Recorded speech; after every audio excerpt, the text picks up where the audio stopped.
2. 3, podcast 3 Irmãos na área. Quem fala com vocês, Rodrigo Tchorró.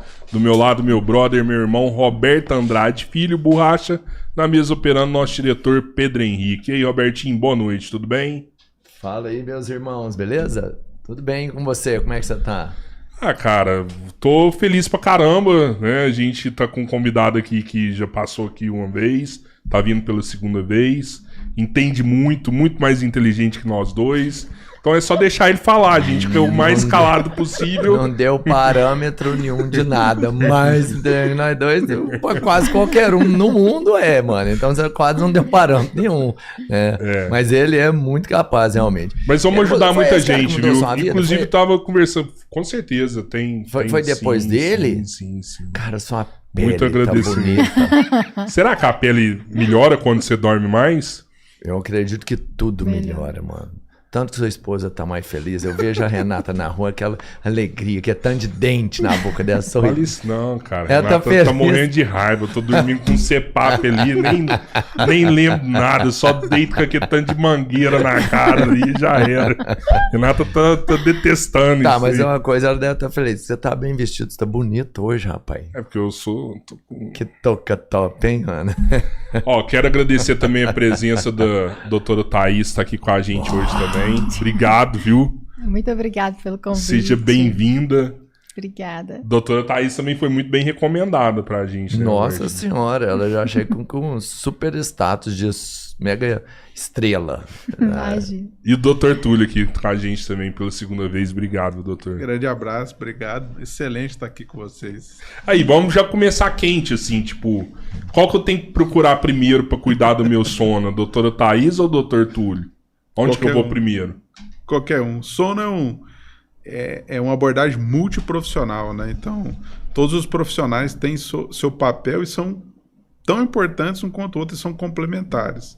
Então, o médico tem um papel de diagnóstico que a gente chama de diferencial, de ver para que lado que nós vamos, se tem qual doença que ou se tem doença associada que a gente precisa abordar. O dentista também trabalha muito nesse sentido, né, de diagnóstico, de comorbidades, né, ou de doenças associadas que podem estar influenciando. Tem o fonoaudiólogo que tem seu papel, tem a nutricionista que tem seu papel, tem o fisioterapeuta que tem um papel extremamente importante. Então, sono é muito interessante porque a abordagem é multiprofissional. Nenhum profissional isolado vai resolver o problema. E quem é mais bem sucedido, os grupos, né, de sono, são aqueles que trabalham em conjunto. Cara, então, eu achava que eu ia, tipo assim, ou num neuro ou num pneumo pra olhar meu sono, né? Até é um negócio engraçado, tipo, a gente falou antes de começar, né, doutor? Eu nunca ouvi falar, tipo, um dentista que cuida do sono, assim, né? A senhora é presidente da Abrus, né? Isso. Associação Brasileira de Odontologia do Sono. Do sono, né? Isso. Então, é algo muito novo, assim, isso pra mim. Então, você falando que você ia procurar um neuro, e eu que nem sabia que tinha gente cuidando do sono, e agora já tem um monte de gente que tá cuidando, cara. Mas isso vai muito, assim, da queixa do paciente. Por exemplo, se o paciente tem uma queixa de insônia, aí ele vai mais no neuro, no psiquiatra. Mas se ele tem uma queixa de ronco, normalmente ele vai mais no otorrino, no pneumo. Então, vai muito da queixa do sono que o paciente tem. Mas como o Túlio falou, a abordagem é multiprofissional e a gente não consegue tratar o paciente sozinho. O dentista sozinho é muito difícil de conseguir dar qualidade de vida para o paciente. Mas o sono, assim, quando a gente fala de sono, a gente pensa no sono, aquele estado total de descanso, né? É o sono REM, é o mais forte. As pessoas, por exemplo, elas às vezes passam a noite inteira sem chegar nesse estado, por um pequeno distúrbio, às vezes, vamos falar assim, como você começou, de ranger de dentes. Você acha que isso é o suficiente para a pessoa não dormir bem? Sim, o bruxismo, o ranger de dentes, ele faz parte hoje do que a gente chama de cadeia do despertar. Então, ele está associado à fragmentação do sono. Então, o paciente que chega no consultório e fala assim, eu tô cansado, eu tô sonolento, pode ser o bruxismo, o ranger de dentes, o apertamento que está superficializando o sono dele. Como você falou, não chega no estágio mais profundo. Então, fica um sono superficial, fragmentado, o paciente não descansa. A sensação que dormiu. Ela dorme, mas ela não descansa, né? O bruxismo todo mundo tem? Não. Não. O bruxismo, hoje, a gente entende que ele primeiro tem duas condições, né? Tem o bruxismo em vigília, enquanto o paciente está acordado, e o bruxismo do sono, enquanto está dormindo. O bruxismo em vigília está muito relacionado a estresse, ansiedade, concentração, tensão. E exercício. Atividade física, tem o bruxismo do esporte, que muitas vezes até eles falam assim, não, aquele atleta faz atividade física fazendo careta. Não, ele não está fazendo careta, ele está contraindo a musculatura para dar estabilidade, isso é bruxismo do esporte. E traz consequências orofaciais e tal. E tem o bruxismo do sono. O bruxismo do sono, hoje a gente sabe que ele não é relacionado ao contato entre os dentes, porque até pouco tempo, nós dentistas tratávamos o bruxismo desgastando os dentes, fazendo ajuste oclusal, né? Hoje não é assim mais. Hoje a gente entende que o bruxismo ele pode ser inclusive um mecanismo de proteção para a apneia de sono, por exemplo.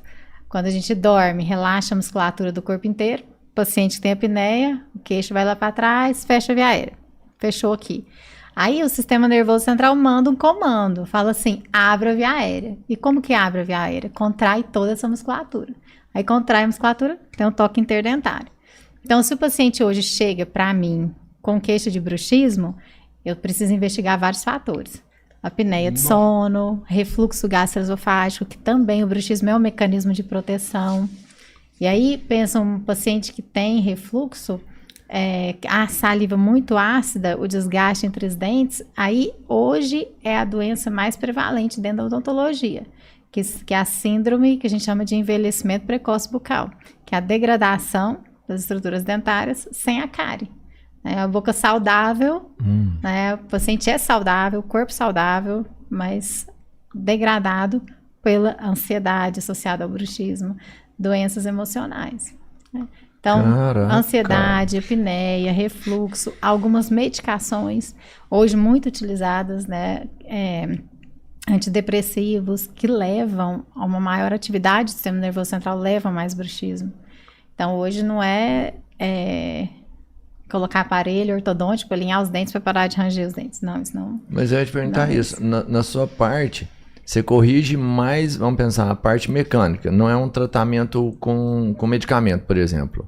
O que? O bruxismo? Não, de várias doenças. Apneia. Apneia, você não vai dar para ele um medicamento para ele, sei lá, psicológico, nada. O seu é quando é uma parte mecânica. A da dentista, exato. Do sono. Da dentista do sono. O meu papel hoje como dentista do sono é, primeiro, buscar investigar, porque como a gente estava conversando antes, né, é muito novo.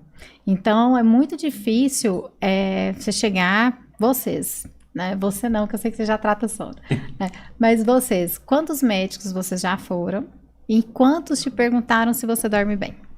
Quantos te perguntaram se você ronca? E a prevalência é que 1 em cada 3 adultos tem apneia de sono. Então, é muito prevalente. Então, o meu papel como dentista, a primeira coisa é que 1 em cada 3 pacientes que deitam na minha cadeira tem distúrbio do sono. Então, eu preciso investigar, triar esse paciente. Aí, eu vou investigar se ele tem apneia de sono, por avaliação clínica, estruturas crâniofaciais e questionários de qualidade de sono, de percepção de qualidade de sono. Então, eu trio esse paciente. Mas no consultório você consegue já identificar ali sem precisar fazer uma polissonografia, coisa do tipo? Eu consigo, existem questionários validados que eu vou triar esse paciente.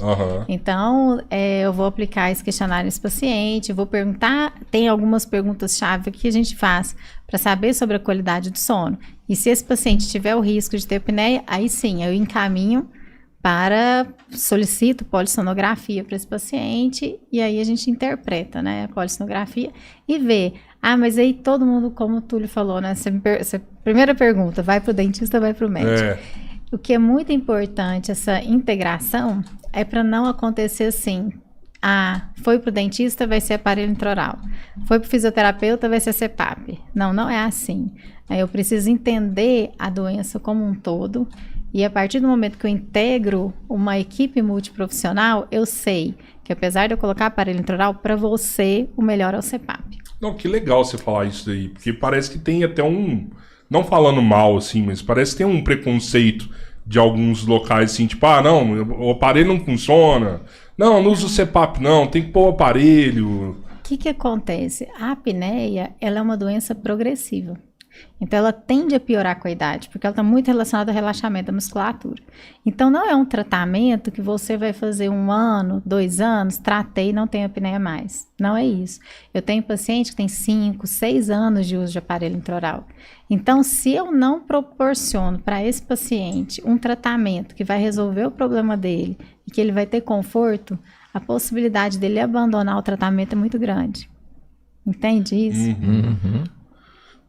Sabe o que é uma coisa muito importante? Sempre que a gente fala de doença, seja para médico, para dentista, para físico, qualquer uma, é importante a gente entender que dentro de uma queixa, por exemplo, ronco, eu posso ter várias causas e dentro de cada causa, às vezes algumas associadas, e cada causa a gente tem um tipo de abordagem. Então não é assim, não é todo ronco que é igual, não é toda apneia que é igual, não é todo paciente que é igual.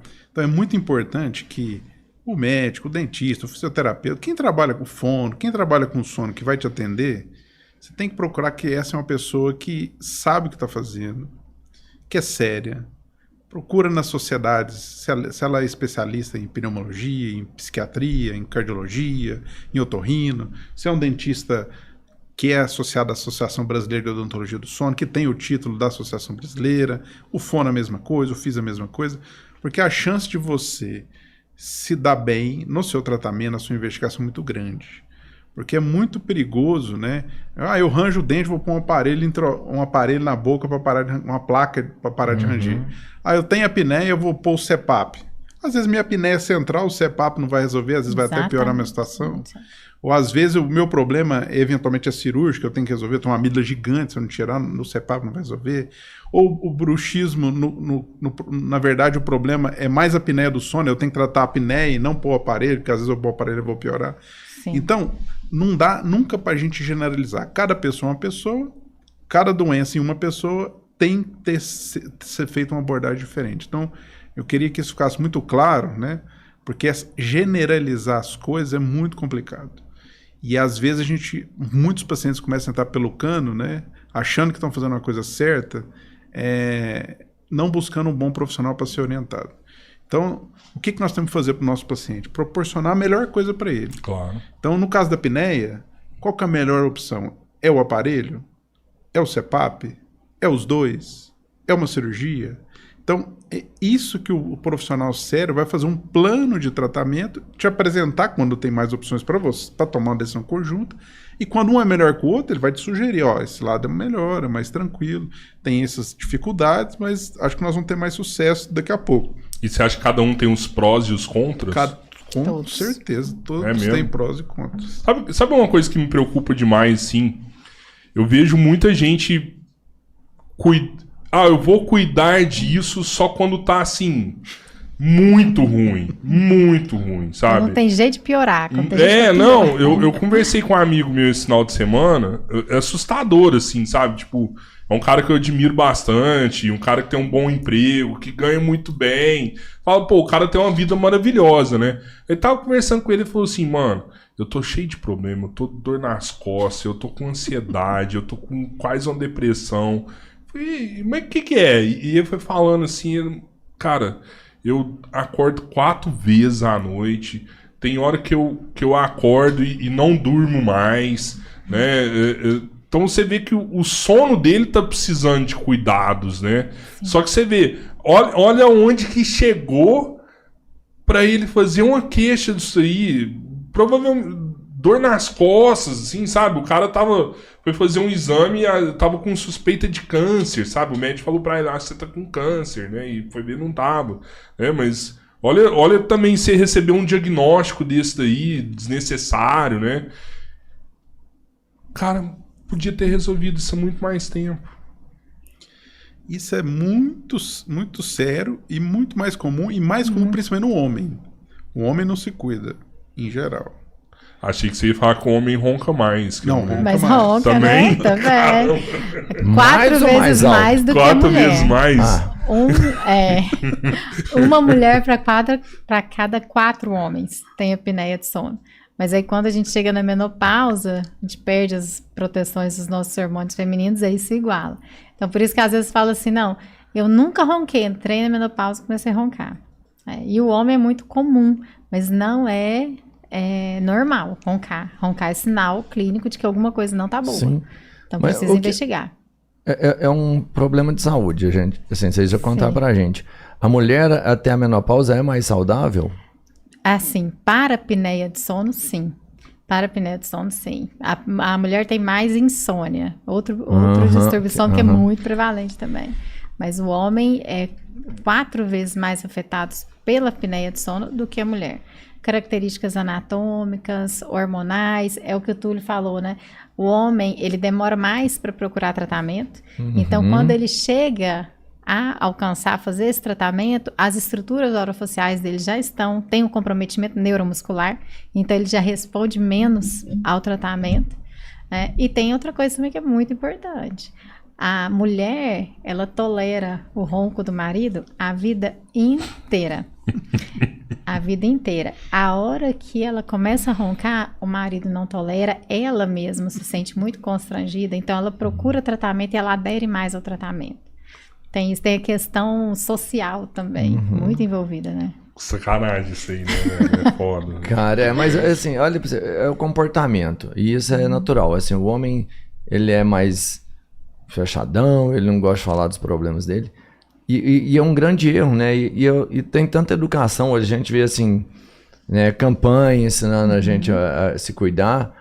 E como é que o homem até hoje... Não tem campanha pra ronco, assim. Não, mas é sobre vários outros temas. Sim, mas é sobre você entender que se você tem problemas, você busca orientação de profissionais. Não é ir lá no Google, não é ir lá perguntar ao vizinho, né, o farmacêutico. No chat GPT. No chat GPT, entendeu? Porque você resolve pequenos problemas no início com uma grande facilidade. Na grande maioria das vezes, no início é muito mais fácil de resolver. E a galera não se preocupa com isso. É verdade. Né? E o sono hoje... Todo mundo que eu ver, sei lá, o cara é médico do esporte. Aí você fala assim, o que é? Ele fala assim, o sono. Aí você vai, sei lá, num pneu. Aí ele fala assim, o que é? O sono. Aí você vai no nutrólogo, ele vai falar assim, o sono. Você vai no neuro, ele vai assim, o sono. Cara, e que ninguém falava, mas hoje é o fator principal. Então, se você não dorme bem... O que é dormir bem? Então, eu queria explicar como é que funciona o sono, né? À medida que você vai dormindo, você tem o aprofundamento das fases do sono. E quanto mais profundo, mais você está na primeira parte, vamos dizer assim, com funcionamento cerebral reduzido, até você chegar na última fase, que é a fase REM, que é diferente, e maior é o relaxamento da musculatura. Então, à medida que você vai na fase 1, 2 e 3, você vai ficando cada vez mais relaxado e cada vez mais numa fase mais profunda de sono. Então, o sono é fase 1, 2 e 3, aí ele vai para uma fase que é totalmente maluca, que chama sono REM. REM vem do Rapid Eye Movement, então movimento rápido dos olhos. Esse é uma fase que você tem um relaxamento quase total da musculatura, inclusive da via aérea superior, e você tem uma atividade cerebral talvez a maior do seu dia. Então, é essa fase que você sonha, que você aprende, que você consolida. Então, esse é o sono normal. Então, fase 1, 2, 3, REM, 1, 2, 3, REM. É um ciclo ao longo da noite. O que acontece quando você tem apneia? Ou por alguma alteração anatômica, ou por sobrepeso, ou por algum outro fator que às vezes a gente nem sabe.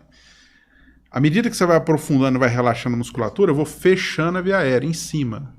Então, o que é o ronco? O ronco é o ar passar por uma via aérea mais fechada. Ele vibra a parede e faz barulho. Uma cornetinha ali. Isso. É isso, a cornetinha. E aí, o que acontece? À medida que eu vou relaxando, dependendo da pessoa, esse fechamento ele é completo. E aí eu estou relaxado, eu faço esforço para respirar, o ar não entra, porque está fechado. Eu faço esforço, o ar não entra. O que acontece? Bem simplificadamente, o oxigênio começa a cair, a pressão do sangue continua alta, ou começa a subir. Chega um ponto que o organismo não aguenta e libera a substância que faz se acordar. Só que é um micro despertar chamado, né? É igualzinho se você tivesse acordado, mas você não tem consciência. Então você começa a dormir, acorda. Começa a dormir, acorda. Então você não descansa.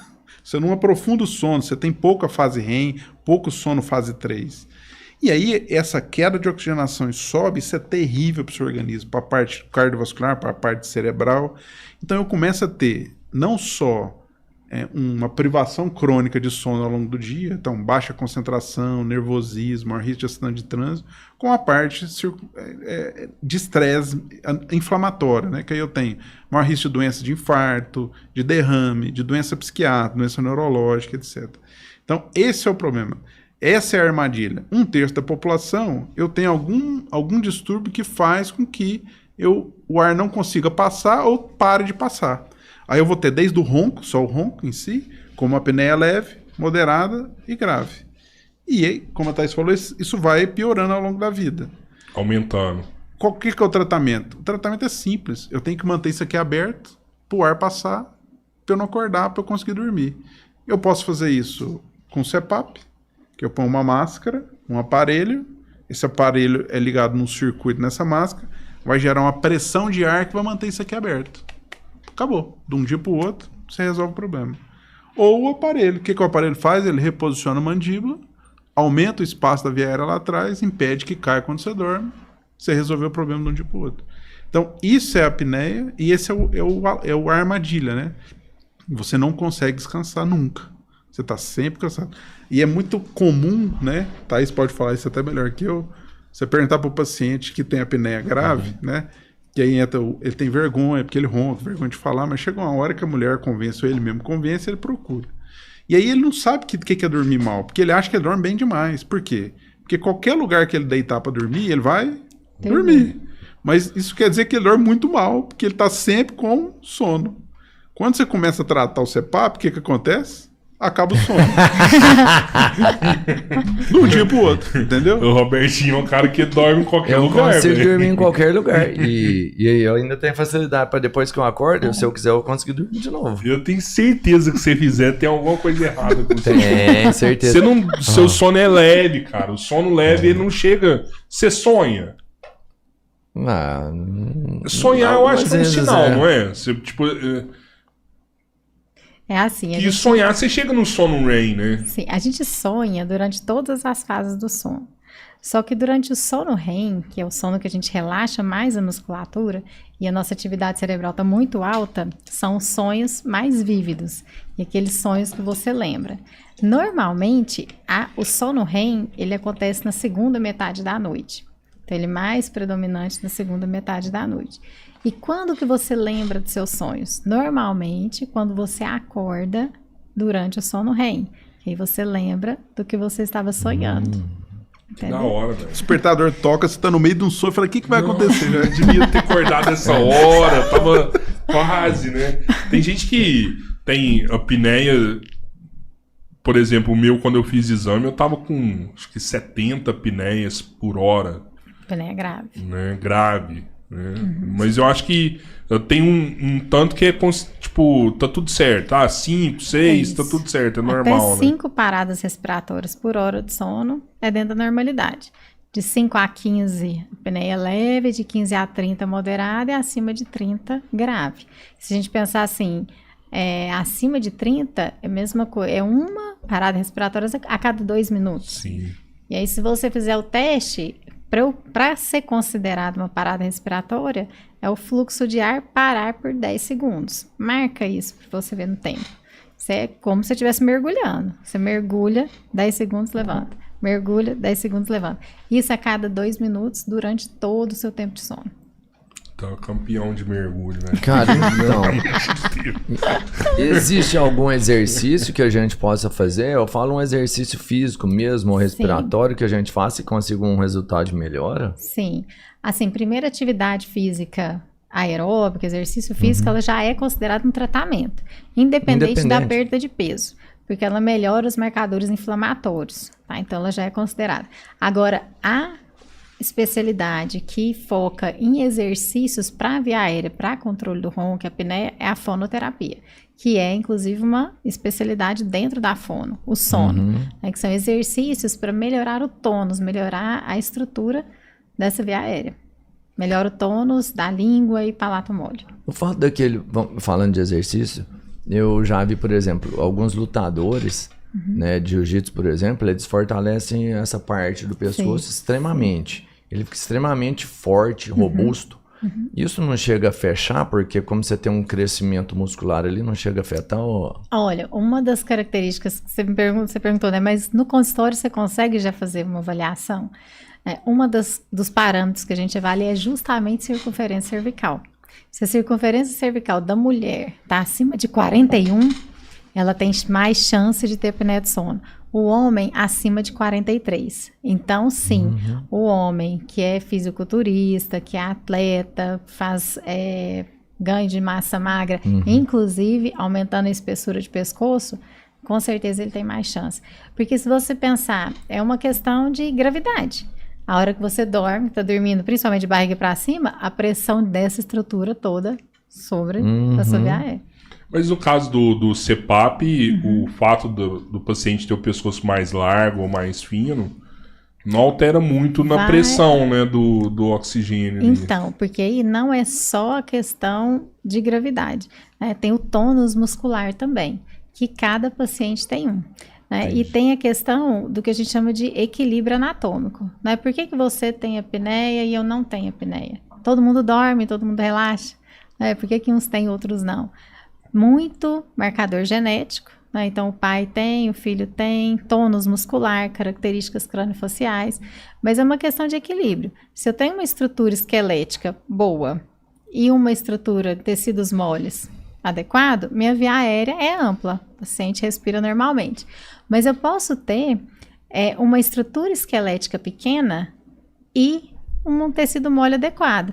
É o paciente magro que tem apneia de sono, porque o esqueleto dele é pequeno, a estrutura dele é pequena, então ele fica com a via aérea estreita. Então os tratamentos, eles abordam o ganho, ampliar esse volume da via aérea. Né? O CPAP, ele é diferente, eu vou colocar uma máscara e vou fazer uma pressão positiva. Sim. Eu gosto de explicar para o meu paciente assim, que é como se fosse um aspirador de pó ao contrário, não é oxigênio. Tá? É o ar ambiente que ele vai pressurizar. E aí depende do paciente. Tá? Depende desde a estrutura esquelética, desde a estrutura craniofacial dele, do volume que a via aérea dele tem, se é maior ou menor, e vários fatores interferem nisso. Desde, por exemplo, etnia. Né? Os orientais, eles têm um retroposicionamento, né? Essa estrutura deles já é mais para trás. Então, eles já têm mais chance de ter apneia. Os afrodescendentes, a via aérea tem um formato mais elíptico que favorece o colabamento. Então, outro fator de risco para ter apneia. Então, são vários fatores que levam isso. Em que momento você se interessou pelo sono? Assim, como que eu entrei? Como você entrou nessa? Por causa dele. Sério? É porque nós fomos quando nós nos mudamos para São Paulo, foi para ele fazer residência de pneumologia lá na Universidade Federal de São Paulo. Na época eu comecei a fazer ortodontia, né, que são os aparelhos, né? E ele estava passando em um dos ambulatórios, no ambulatório de sono, acho que provavelmente a primeira vez estava vendo sono também. Ele falou, ó, lá tem umas dentistas que tratam a apneia. Vai lá, eles colocam um aparelho. Você está fazendo ortodontia? Vai lá ver o que é isso, né? E aí eu fui e nunca mais saí. É assim que eu entrei pro sono. Nada mesmo, hein? Que legal. Nunca nem tinha ouvido falar. Eu nunca nem tinha ouvido falar. De onde vêm as novidades? Porque vamos falar, são alguns tratamentos, algum entendimento que não é antigo, assim. É igual eu falei, eu mesmo, antes de uns 3 anos, talvez pra cá, eu comecei a ver algumas máquinas, alguns médicos fazendo investimento para comprar aparelhos, uns que você dormia com eles, mas alguma coisa bem recente. Né? De onde vem essa tecnologia? O Brasil está bem nessa área ou a gente tem que importar isso de algum lugar? A questão de CPAP, né, entendo que são 3 tipos de equipamentos. Os de diagnóstico, os aparelhos mesmo de tratamento do CPAP e tem os aparelhos intraorais. Né? Os aparelhos de polissonografia, existem algumas empresas brasileiras. Elas estão melhorando muito tecnicamente, mas a referência é internacional ainda. Os aparelhos de CPAP, praticamente 100% internacional. Você tem uma empresa hoje que desponta longe das outras, que é realmente a diferenciada. Que é a ResMed. Com relação ao aparelho intraoral, o Brasil talvez seja um dos países que mais produzem conhecimento hoje, né? E Que os legal, dentistas brasileiros, em geral, eles são muito bem formados e muito respeitados internacionalmente. Então, você tem muito dentista brasileiro bem posicionado em universidades americanas, universidades da Europa. E a questão do sono é uma ciência, né, Thaís? A odontologia do sono é relativamente nova, né?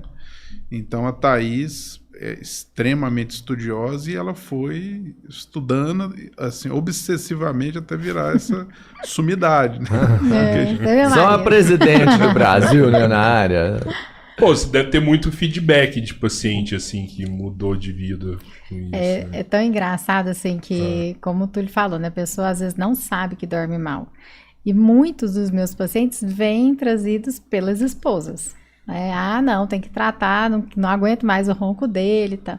E quando a gente começa a tratar, é aí que a pessoa entende. Fala assim, gente, eu não sabia que eu dormia tão mal. Eu não sabia que eu não dormia, sabe? Então aí, a pessoa muitas vezes fala, será que eu vou conseguir dormir com esse aparelho? Será que eu vou conseguir? Gente, é o seguinte, a hora que você melhora, a hora que você começa a dormir, você não larga o aparelho mais. É diferente, entendeu?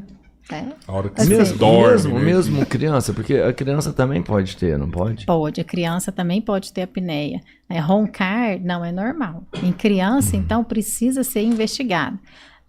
Como está muito relacionado à obstrução de via aérea, então, se a criança fica gripada, ela vai roncar, porque tampou o nariz, certo? Mas quando isso acontece mais de 3 vezes na semana, pelo menos 3 meses, já não é uma condição aguda. É uma condição crônica, então a gente tem que buscar, investigar o que está acontecendo, certo? A principal causa da apneia na infância é a hipertrofia de amígdala e adenoide. Então, primeira coisa, o paciente chega, tá roncando, vai para o otorrino vai investigar, e aí sempre tem a dúvida, nossa, mas eu vou submeter a criança a uma cirurgia? Gente, se não tratar o impacto dessa criança na vida dessa criança, não só ali no momento, mas neurológico é muito grande, porque essa criança está se formando. Então, se ela não dorme, o organismo dela, o sistema nervoso dela não amadurece da mesma forma que os outros. Pode até ter problema na escola depois. Com certeza, tudo. isso é muito grave, porque também é muito subinvestigado. E a apneia na infância, ela é diferente do adulto, porque o adulto é o ronco e a sonolência. A criança, quando ela tem apneia, distúrbio do sono, não é que ela não tem sonolência, ela tem. Só que ela entende que se ela ficar parada, ela vai dormir. Então ela acelera, ela agita. Então a criança com distúrbio do sono, ela tem uma característica de hiperatividade, de déficit de atenção, déficit de concentração, alerta. E o que hoje está muito, muito na moda? TDAH. Então, será que essa criança tem realmente TDAH ou ela tem um distúrbio do sono? E como que eu sei? Eu preciso investigar. Aí, será que é investigado? A Academia Americana de Pediatria recomenda a investigação de distúrbio do sono. E se essa criança ronca, se tem as paradas respiratórias, se tem enurese noturna, fazer xixi na cama, é um sinal de fragmentação do sono. Sério? Ela deve ser encaminhada para avaliação de distúrbio do sono. Pô, tem uma menininha nova, assim, 7 anos. Até hoje ela faz xixi na cama. Assim, tem que investigar o porquê. Pode ser apneia do sono. Caramba, mano. E engraçado, porque eu não vejo ela...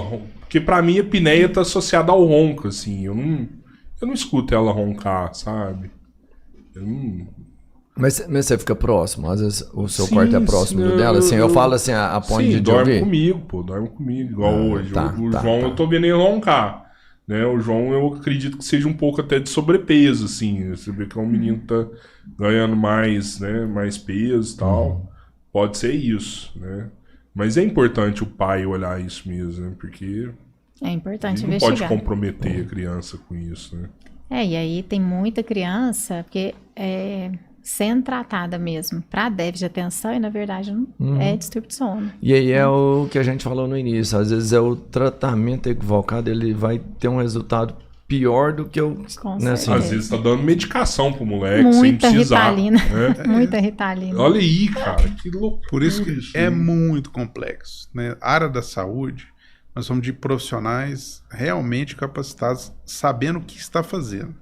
Não é ronca é a apneia, vou pôr CPAP, então não precisa fazer mais nada, sem ninguém ver. Não é bem assim, não. Tem muita coisa por trás. O mais comum é isso mesmo. Roncar, apneia, CPAP, aparelho intraoral, mas você tem algumas alterações. Outro exemplo, no adulto. Causa de hipertensão arterial. Quem não conhece, pelo menos 5 pessoas que têm pressão alta.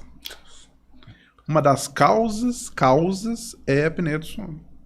Então aí você pergunta para esses 5 colegas seus, quantos já investigaram a apneia do sono? Nossa, ou se alguém já perguntou se ele ronca, por exemplo, para tentar ver se esse é um problema a ser tratado também. Então é comum, né, o paciente usar lá múltiplos medicamentos para pressão, e quando ele tem apneia, ele consegue reduzir esses remédios. Às vezes até tirar. E essa é a importância do tratamento multiprofissional. Porque chega muito paciente para mim sem ter passado pelo médico. Por exemplo, eu te trato, melhora o seu ronco, você traz seu amigo. Né? Mas aí muitos chegam que a gente chama de demanda espontânea. Só que eu trato esse paciente, que é um cardiopata, com polifarmácia, tomando várias medicações, ele vai melhorar a apneia. E eu preciso que esse paciente esteja em contato com o cardiologista dele. Porque provavelmente eu vou agir na causa do problema e essa medicação dele vai começar a desregular. Então, por isso que a gente precisa investigar o paciente como um todo. Não é só colocar o aparelho intraoral. Pô, tá deixando de ser uma medicina integrativa e tá virando um plano de saúde integrativo, né? Todas as áreas envolvidas. Né? É uma linha de cuidado multiprofissional.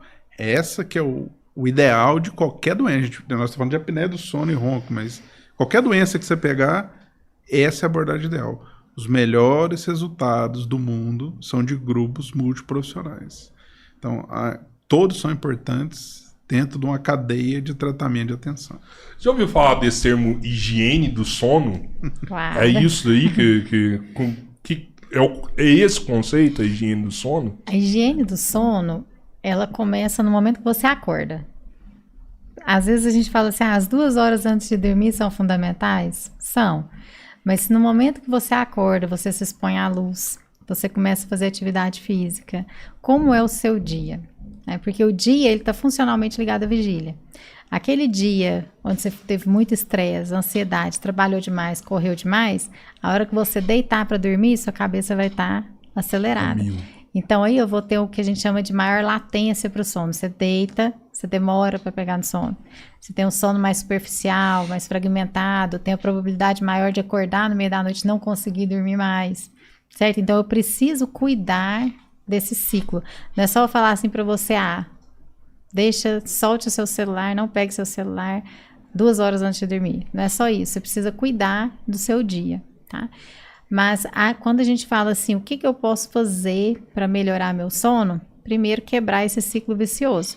Porque se você tem um dia muito estressante, você vai ter um sono de pior qualidade. Se você não cuidar, você vai ter um sono de pior qualidade e um sono, uma noite mal dormida, no outro dia, como que você fica? Estressado, cansado, rende pouco, alteração de humor. Né? Então, para a gente quebrar esse ciclo, seria ali você tentar desacelerar. E aí, tem o conceito, né? O conceito de livro, 2 horas antes de dormir. Mas hoje, a gente tem entendido que precisamos individualizar isso, tá? Porque, por exemplo, vocês aqui estão no podcast, vai ficar aqui até 11 horas da noite, e aí até chegar em casa para dormir, aqui tudo, né? Tomando energético. Muita luta, tomando energético. Parei. Então, aí, só lá em São Paulo. Se eu falar para vocês assim, olha, a hora que der 11 horas da noite, você não pega seu celular mais. Muitas vezes a ansiedade que você vai ficar de não poder pegar o celular vai tirar o seu sono. É verdade. Entendeu? Então, não é assim, eu não posso falar assim, para todo mundo igual. Não, eu preciso entender você para te orientar, tá? Mas de uma forma geral, tudo que você faz para te desacelerar vai te ajudar a pegar no sono mais fácil e aprofundar esse sono. Mas a doutora Thaís desliga o celular à noite, assim, pra dormir? É difícil, né? Eu durmo em cima do meu celular, velho. Tipo assim, eu sou nervosa. Às vezes eu acordo de noite, 5 que horas são? Já ligo o celular, aí dá aquela luzona. Dá de madrugada, ele tá dormindo, mas o celular dele tá no máximo. Eu entendo por que ela fica nervosa. Né? Tá vendo? Porque tá só ele dentro do quarto. Você entende que poderia ter com o volume mínimo? Ele deixa no máximo, aí e põe no repete 30 mesmo, vídeo lá a noite inteira. Quantos que não dorme hoje escutando um vídeo, né? Vou pôr um vídeo aqui pra dormir e tal. E o Monark tá lá metendo pau no alemão. É difícil, né? É difícil. Mas assim, até isso, né? Porque a hora que a gente fala assim, higiene do sono, o que a gente espera, né? Olha, não pegue celular 2 horas antes de dormir, não ligue a televisão 2 horas antes de dormir, evite alimentos de difícil digestão, evite bebidas alcoólicas, que muitas vezes, né, são usadas até como sedativo, porque relaxa a musculatura. Então, você tem uma tendência a pegar no sono rápido, mas ela deixa o sono superficial, fragmentado, com uma maior chance do que a gente chama de despertar precoce, acordar antes do horário que você gostaria. Né? Então, tudo que pode levar a te estimular, você deve evitar, inclusive atividade física. Atividade física é extremamente saudável, certo? Mas quando ela é feita perto do horário de dormir, sua frequência cardíaca está alta, sua temperatura corporal está alta, e isso dificulta também pegar no sono. Cara, na época eu fazia faculdade, eu saía lá pro Carlão fazer um corujão. Muita gente faz o treino corujão. Era um treino, tipo, começava 11 horas e até meia-noite e meia. Mas naquela época eu ia dormir 2 horas da manhã. Então, eu chegava, tomava um banho e dormia. Cara, eu sonhava que eu tava lutando a noite inteira com o travesseiro, sabe? Eu acordava, eu tava sendo travesseiro, sabe? Mas era difícil. Eu lembro nessa época que eu treinava também, tipo, ia dormir 2 horas da manhã, 3 horas da manhã, parando meia-noite, né? Porque você tava extremamente acelerado. Mas eu não sei, eu acho que o ser humano se adapta também, sabe? Se adapta. E a gente tá se adaptando a esse negócio celular, assim, sabe? Eu entendo que esse é o ideal, mas eu acredito que menos de 10% da população consegue fazer isso. Ficar sem, ter essa higiene do sono, sabe? Por isso que eu te falei, o quarto todo apagado, sem luz, sem nada. É difícil demais, muito difícil. Mas o ser humano não se adapta a dormir pouco. Não existe acostumar a dormir pouco, certo?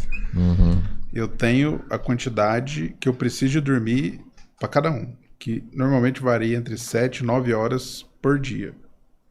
Aí eu tenho os coitados, que são aqueles que precisam dormir mais de 10 horas. Valeu, sou eu.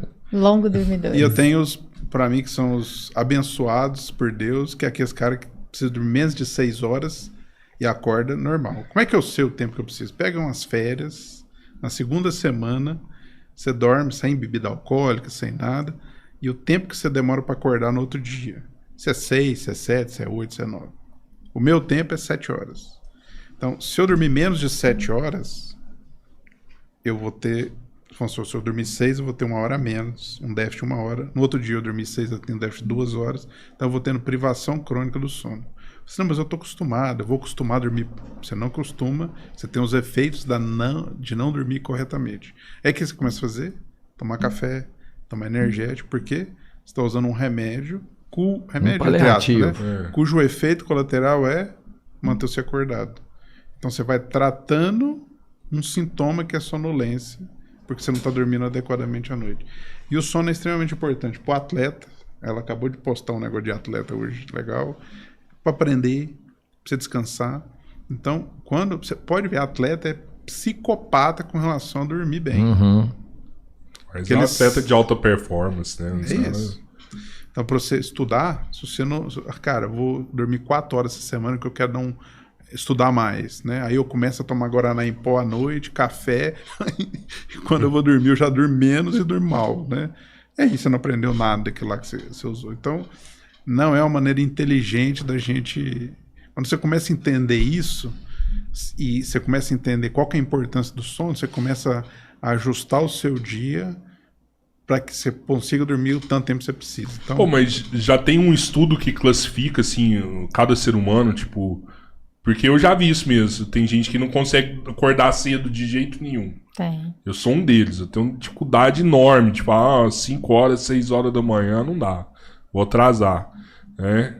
Mas e já vi também pessoas que dormem até menos. 4 horas.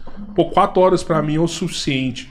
Eu lembro que o Chico Anísio falava, eu só durmo 3 horas por dia. Eu falava, como assim, mano? 3 horas por dia? Mas pra ele fala que era o suficiente. Não, é assim. Como tu lhe falou, né? 70% da população precisa de 6 horas e meia, 8 horas e meia de sono. É o normal. É o normal. A gente tem os curto-dormidores, que precisam de até 6h30 de sono. E eu tenho os longo-dormidores, que precisam de mais de 9 horas de sono. Mas dormir menos de 5 horas é privação crônica de sono. Se você dorme menos de 5 horas, não você tem está como. em restrição de sono. Tá? Não, é insalubre. E aí, isso que o Túlio falou é o que a gente chama de jet lag social. O que é isso? Às vezes não precisa nem tirar as férias, é o seu fim de semana. Então, normalmente, eu durmo... não, doutor, eu durmo meia-noite, acordo 5 ou meia-noite, porque eu vou para faculdade, acordo 5 horas para treinar, não sei o quê, e no outro dia eu rendo super bem. E fim de semana, quando você não precisa acordar, não, aí eu durmo até meio-dia, eu durmo até 2 horas. Você está compensando o número de horas que você restringiu. É o que a gente chama de uma forma bem simples, simplificada, de jet lag social. É uma forma da gente mostrar para o paciente que, olha, seu organismo não está tão assim. Se você precisa realmente de 6 horas, mesmo você tendo a oportunidade de dormir mais, você vai acordar às 7 horas. Entendeu? Entendi. O que é um problema, por exemplo? O cabeleira, o dele é bem associado à apneia dele mesmo. Depois que ele começou a se tratar sobre isso, ele tem conseguido dormir bem melhor. Né? Claro. O meu caso, eu vejo que é completamente diferente. Eu, por exemplo, eu não ronco, eu não tenho apneia, então. Você tem um mimimi do sono. Eu deito, eu durmo, mas, por exemplo, mesmo sem barulho, por exemplo, é natural que eu acorde, sei lá, eu durmo geralmente uma meia-noite, eu acordo 3 horas da manhã, entendeu? E aí eu tenho dificuldade para dormir, porque o que eu imagino? Como eu dormi 3 horas, é muito pouco tempo, mas é tempo suficiente para eu começar a descansar. E aí eu perco uma... Pressão pro sono. Entendeu? Isso aí, o que É acontece? só eu pôr um aparelho? Não, aí tá mais... Já traz o aparelho, já põe, né? Resolve. Não, aí desse a aí que gente, também de uma forma simples, a gente pode classificar isso, a insônia, em 3 tipos. Eu tenho a insônia inicial, que é aquela insônia que está muito relacionada à ansiedade, que é aquele paciente, aquele indivíduo que deita para dormir e demora mais de meia hora para pegar no sono. Aí eu tenho uma insônia inicial. Quando o paciente, a pessoa deita, pega no sono tranquilamente, acorda no meio da noite e demora mais de 30 minutos para pegar no sono, ou fica picando sono, é o que a gente chama de insônia de manutenção. E eu tenho a insônia de despertar precoce. Se eu acordo pelo menos 30 minutos antes do que eu gostaria. Eu pus meu despertador lá às 8, eu acordo às 7. Então eu tô com despertar precoce, certo? Então insônia desses 3 tipos. É muito comum, assim, no meio da noite, Thaís, eu acordo no meio da noite, 3, 4 horas da manhã, não durmo mais. Por quê? Eu falei mais cedo que o sono, ele não é, o Túlio falou, né, não é contínuo ao longo de toda a noite. A primeira metade da noite predomina o sono profundo. O sono profundo é o N3, que é aquele sono onde é mais, ele é chamado profundo porque é o estágio do sono onde é mais difícil acordar o paciente. E na segunda metade da noite, predomina o sono REM. O que é o sono REM? Relaxa muito a musculatura, mas a atividade cerebral está muito alta. Então, quando a hipótese para isso, que você falou, não, eu acordo no meio da noite e tenho dificuldade para pegar no sono depois, são 2. Primeiro, que a sua pressão para o sono já foi, na primeira metade da noite, você já descansou. E a segunda é que na primeira metade da noite, o seu sono profundo te ajuda a consolidar mais, tá? Então, seria isso. A primeira metade da noite, você consegue dormir mais porque o seu sono está mais profundo. Agora, sim, tem a questão do limiar de despertar, que é uma condição individual de cada um, tá? Então, seu limiar de despertar pode ser mais baixo. Qualquer alteração te desperta, tá? Por exemplo, o paciente que tem apneia, ele pode ter... que ele tem o limiar de despertar baixo, normalmente ele fragmenta muito o sono, mas não tem tanto problema cardiovascular. Porque quando ele começa a cair o nível de oxigênio, ele acorda. Tá? Então, isso é a questão de limiar de despertar. Tem as pessoas que têm o limiar de despertar mais baixo, realmente. Sim.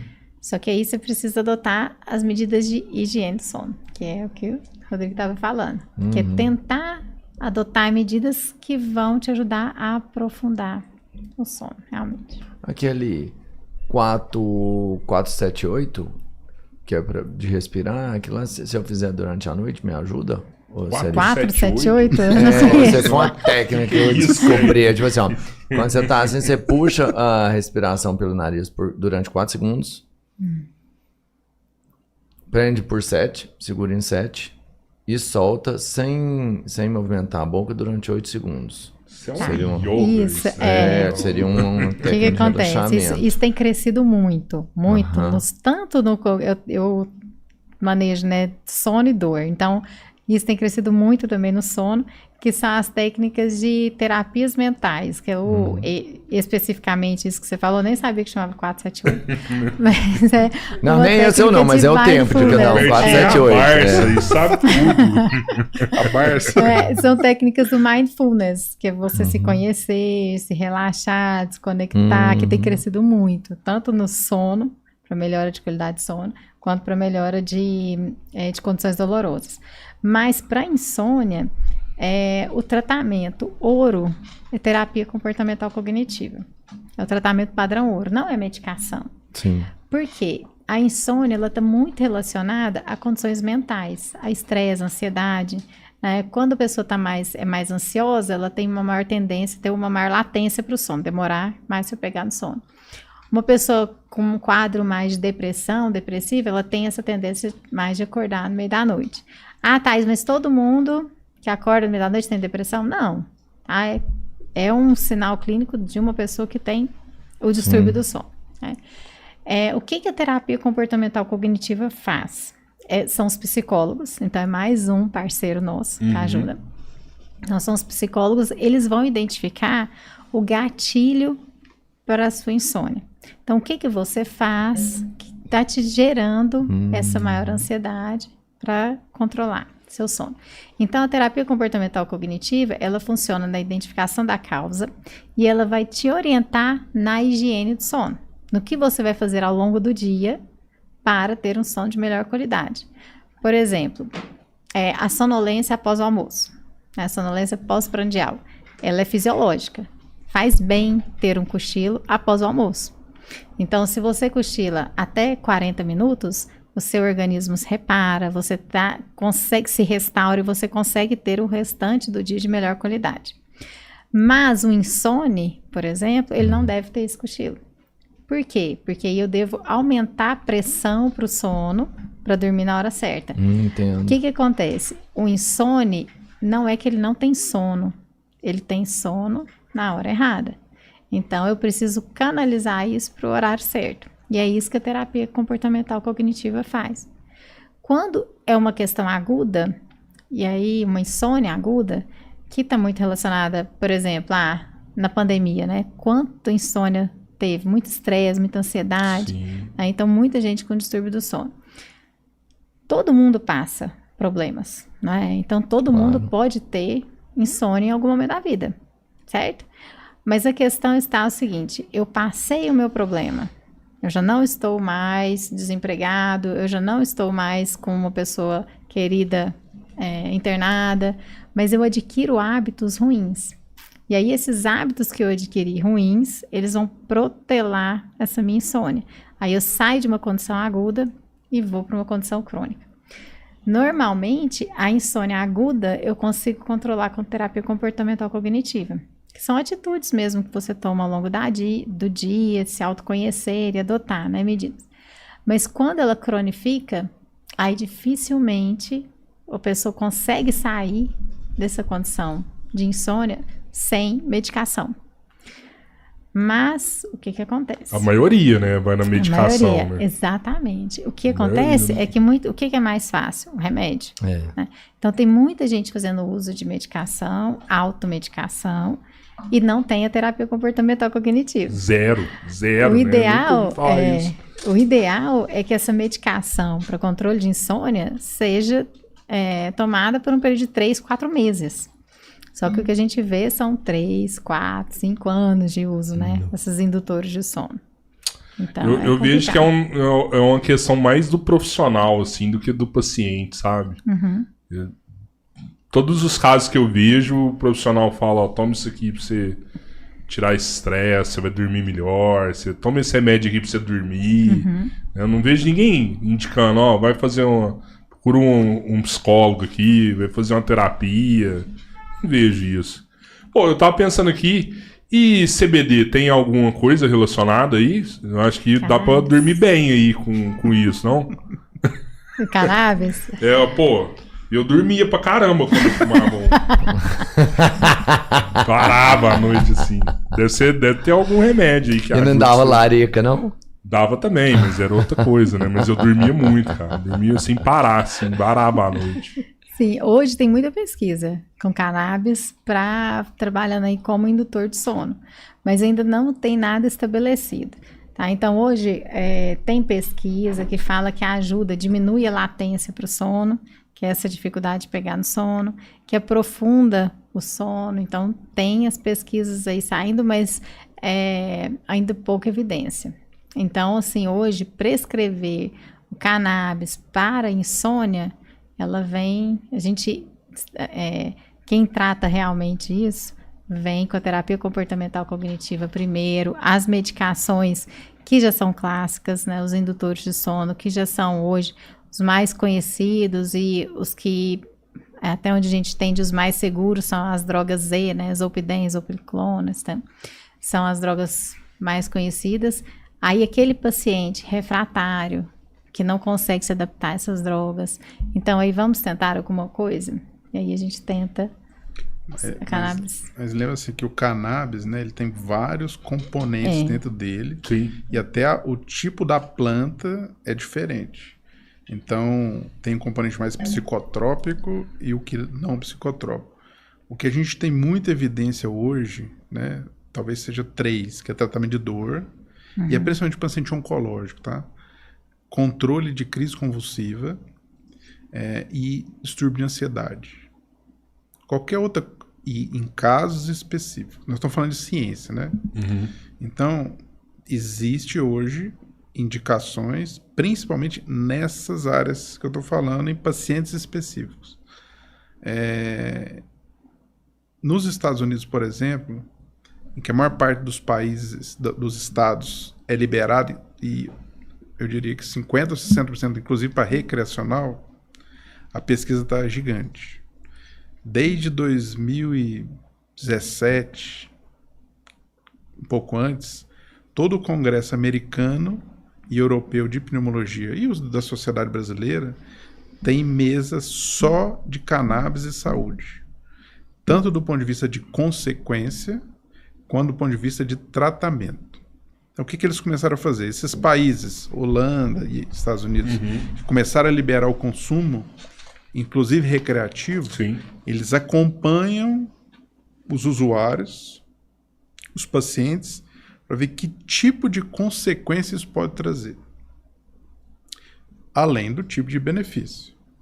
O benefício a gente só vai ver quando a gente utilizar para fins terapêuticos em estudos controlados, que eu uso um remédio versus outro, um remédio versus placebo, eu vou saber se isso funciona ou não e saber a segurança disso.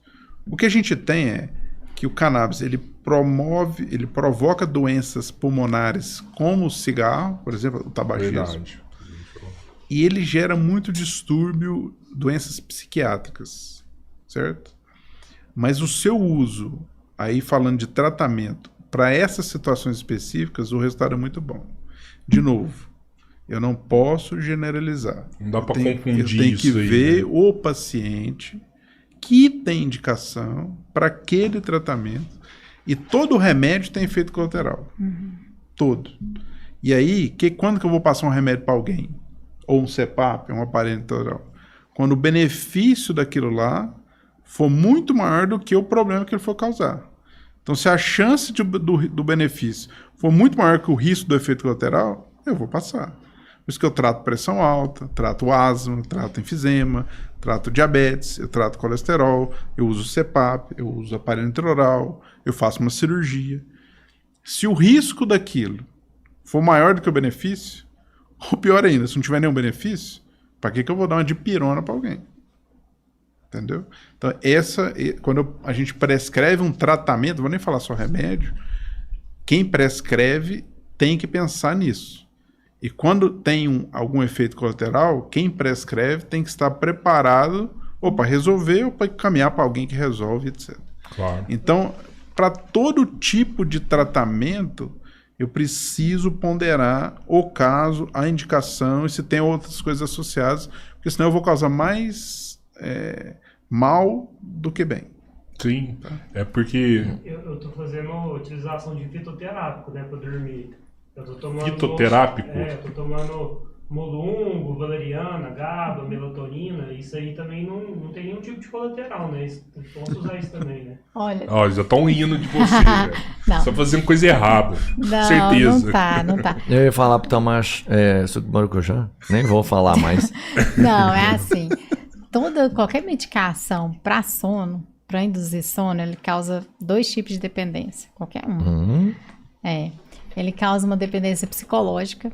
Primeiro, se eu não tomo, não durmo. Se eu não tomo, não durmo. Então você cria essa dependência. Sim. E eu causo dependência química, que é muito variável de indivíduo para indivíduo.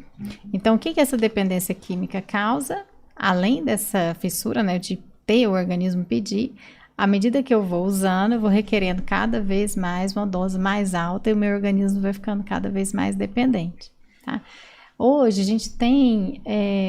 nós não temos pesquisa, assim, que traga evidência de que os fitoterápicos, eles induzam sono. Mas a gente conversou mais cedo que a gente individualiza para todo mundo. Então, se um paciente chega para mim, e fala assim, eu uso um fitoterápico e me faz bem, eu não vou falar para ele parar de tomar. Porque se ele já está tomando e está fazendo bem, pode continuar. Mas eu, como profissional da saúde e do sono, e não tenho evidência, eu não vou prescrever. Sabe? É meio que placebo esse negócio. Tá? Então, tem os princípios ativos, né? Hoje, que muito paciente chega usando são os óleos essenciais. Verdade. E só daquele ritual que a pessoa faz de esfregar a mão, sentir, fazer aquela inalação profunda, isso 4, tudo... 7, 8. Né? Isso tudo já traz... Já é um relaxamento, né? traz uma rotina para o sono. Então, já ajuda. Então, assim, evidência científica ainda não tem. A valeriana tem um trabalho, assim, grande, né? Bem estruturado, feito lá na Unifesp, mas que não teve evidência de que melhora. Mas... a ausência de evidência não quer dizer que não resolve, quer dizer só que a gente ainda não tem pesquisa. Mas o natural, igual eu falei, o suco de maracujá, esse você pode tomar, ele é um calmante, eu falo assim, ele vai dar algum resultado? Ele tem substâncias que ajudam sim, indutor de sono. Porque não é tratamento, você entende? Eu falo assim, eu vou tomar um suco de maracujá antes de dormir. Eu achava que isso era meio lenda urbana, assim, do suco de maracujá, não? Não, ele tem componentes nele. Tem componentes, sim. Só que aí, o que a gente fala é o seguinte, não adianta você tomar o suco de maracujá e ficar preocupado, e ficar lá no celular, entendeu? A higiene do sono que você faz antes te ajuda muito mais no processo de pegar no sono, ter um sono profundo, do que o suco de maracujá. Mas você sabe que, se for pensar dessa forma também, o aparelho também causa dependência. Qual causa? Que eu já vi muita gente falando assim, eu não viajo sem meu aparelho. Exatamente. Nossa, e sem o aparelho eu não vou. Fica tudo, mas o aparelho vai. Mas aí eu acho que é diferente. Vou dar um exemplo, depois eu quero comentar de melatonina. Legal. Vou dar o exemplo da pressão alta. Quando você tem pressão alta, o que você usa? Remédio para baixar a pressão. Quando você para de usar, o que acontece com a pressão? Pra você parar, ela tem que estar estável pra você parar, não? Não, mas vamos supor que ela não está estável. Você resolve ela vai parar subir. de tomar. Vai subir de novo. Você está dependendo do remédio? Tá. Não. Não, eu falo assim, porque senão você morre, né? Se você não tomar aquilo lá. O que é o conceito de dependência química? Tá. Você não tá viciado ali, Isso. Dependência química é uma substância que, quando você para de usar, você tem efeito colateral da falta. Sim. Não, por exemplo, da pressão que abaixa, que é uma abstinência que a gente chama, né? Então, do tabagismo, dor de cabeça, mal-estar, ansiedade, sonolência, insônia, vontade de matar certo? Então, essa é uma característica. A outra eu tenho que consumir cada vez mais para o mesmo efeito. E a terceira, mesmo eu sabendo que faz mal, eu continuo fazendo. E tem uma quarta, eu mudo meu dia a dia para consumir aquela substância. Então, quem fuma e vai fazer uma viagem internacional, ele fica pensando que hora que... Então, se eu tenho essas 4 características, isso causa dependência química no sentido ruim da palavra. Então, o CPAP, se você tirar, você não vai ter abstinência, você não vai mudar a sua vida, ele não faz mal, e você, pelo contrário, você tenta, o uso dele é tão bom que você, que tinha um sono difícil, passa a entender o que é um sono normal, que o ser humano vai se adaptando ao caos, Sim. então ele acha que aquilo é normal, anos e anos e anos e anos. Na hora que você respira bem, você fala, caramba, isso aqui é respirar bem, isso aqui é dormir bem, e aí você não consegue... Então, tem essa consequência, tá? Da dependência quando a gente fala do aparelho. Quando você tira o aparelho, o que você passa a sentir são os efeitos colaterais, os efeitos da apneia do sono, e que você estava adaptado por anos sem tratamento. Você não sabia o que era dormir bem. Quando você usa o CPAP, ou o aparelho intraoral, que você passa a dormir bem, você tem outro parâmetro. E aí quando você fica sem, você vai viajar e esquece o aparelho, chega a dar desespero, porque no outro dia você é outra pessoa. Sim. Então tem uma diferença na dependência aqui, pra gente entender o que é dependência aqui. O CPAP ele não trata. Se eu começar a usar, por exemplo, eu teria que usar por toda a minha vida, a menos que eu faça um outro tratamento. Eu diria o resto da vida é uma coisa muito pesada, mas até que surja alguma outra tratamento. Entendo. Ou seja, o resto da vida. Sério? Mas eu acho que, tipo assim, igual eu, por exemplo, tô com 180 quilos. Eu tô usando o CPAP. Eu acredito que se eu emagrecer e ir lá pros 100 quilos, meu sono vai ficar totalmente diferente. Provavelmente. E aí eu não vou mais precisar do CPAP. Eu vou largar o CPAP. Aí pode acontecer. Aí você tratou a causa do problema. Fantástico. Mas é isso, é o que eu falei exatamente, né? O CPAP você vai usar ele por toda a sua vida, a menos que você descubra uma outra forma de resolver isso. Não mude, né, a situação. Quando você põe o aparelho, ele tem um tempo de vida útil? Tem. Depende muito também de cada paciente, tá? E do material, porque existem diferentes tipos de aparelho, diferentes materiais de confecção. Caramba. Então, depende do aparelho que você escolhe. Mas, idealmente, um aparelho de resina acrílica, que é um aparelho de uma boa qualidade, se o paciente cuida direitinho, vai uns 3 anos. O de resina acrílica é aquele transparentezinho. Pô, eu queria ver, é tipo uma boqueira. Põe na internet aí. Não, ela no dela tem, dá pra ver. Tá, tem, no Instagram tem. É tipo aqueles protetor bucal que... É, parecido. O que é o mecanismo de ação do aparelho? A hora que a gente dorme, relaxa, o queixo vai lá para trás, fecha a via aérea. A ideia do aparelho é a hora que você relaxar, não deixar sua boca abrir e ir lá para trás. Ele tem umas travinhas ali. Tem, ele tem que ter, a gente tem que encontrar o equilíbrio assim, entre retenção e conforto. Ele tem que ficar firme nos seus dentes, mas não pode ser muito apertado que vai te incomodar se não conseguir dormir. Então tem que encontrar esse equilíbrio. Né? Sim. E aí eu posso, tem paciente que só de eu estabilizar, só da hora de eu colocar o aparelho na posição que ele morde, a hora que ele dormir, o queixo não vai lá para trás, eu já resolvo o problema. Mas tem paciente, isso. Ah, que da hora, velho. Tá vendo? É uma placa superior, uma placa inferior e ela é conectada. Aí tem esse parafusinho aqui, tá vendo? Tem esse furinho. Ali eu ativo o aparelho. À medida que eu vou dando as voltinhas nesse aparelho, eu vou puxando o queixo para frente. Então tem paciente que só de eu instalar, eu já resolvo. Mas tem paciente que eu preciso puxar. E aí, à medida que eu puxo, eu trago a base da língua e abro a via aérea.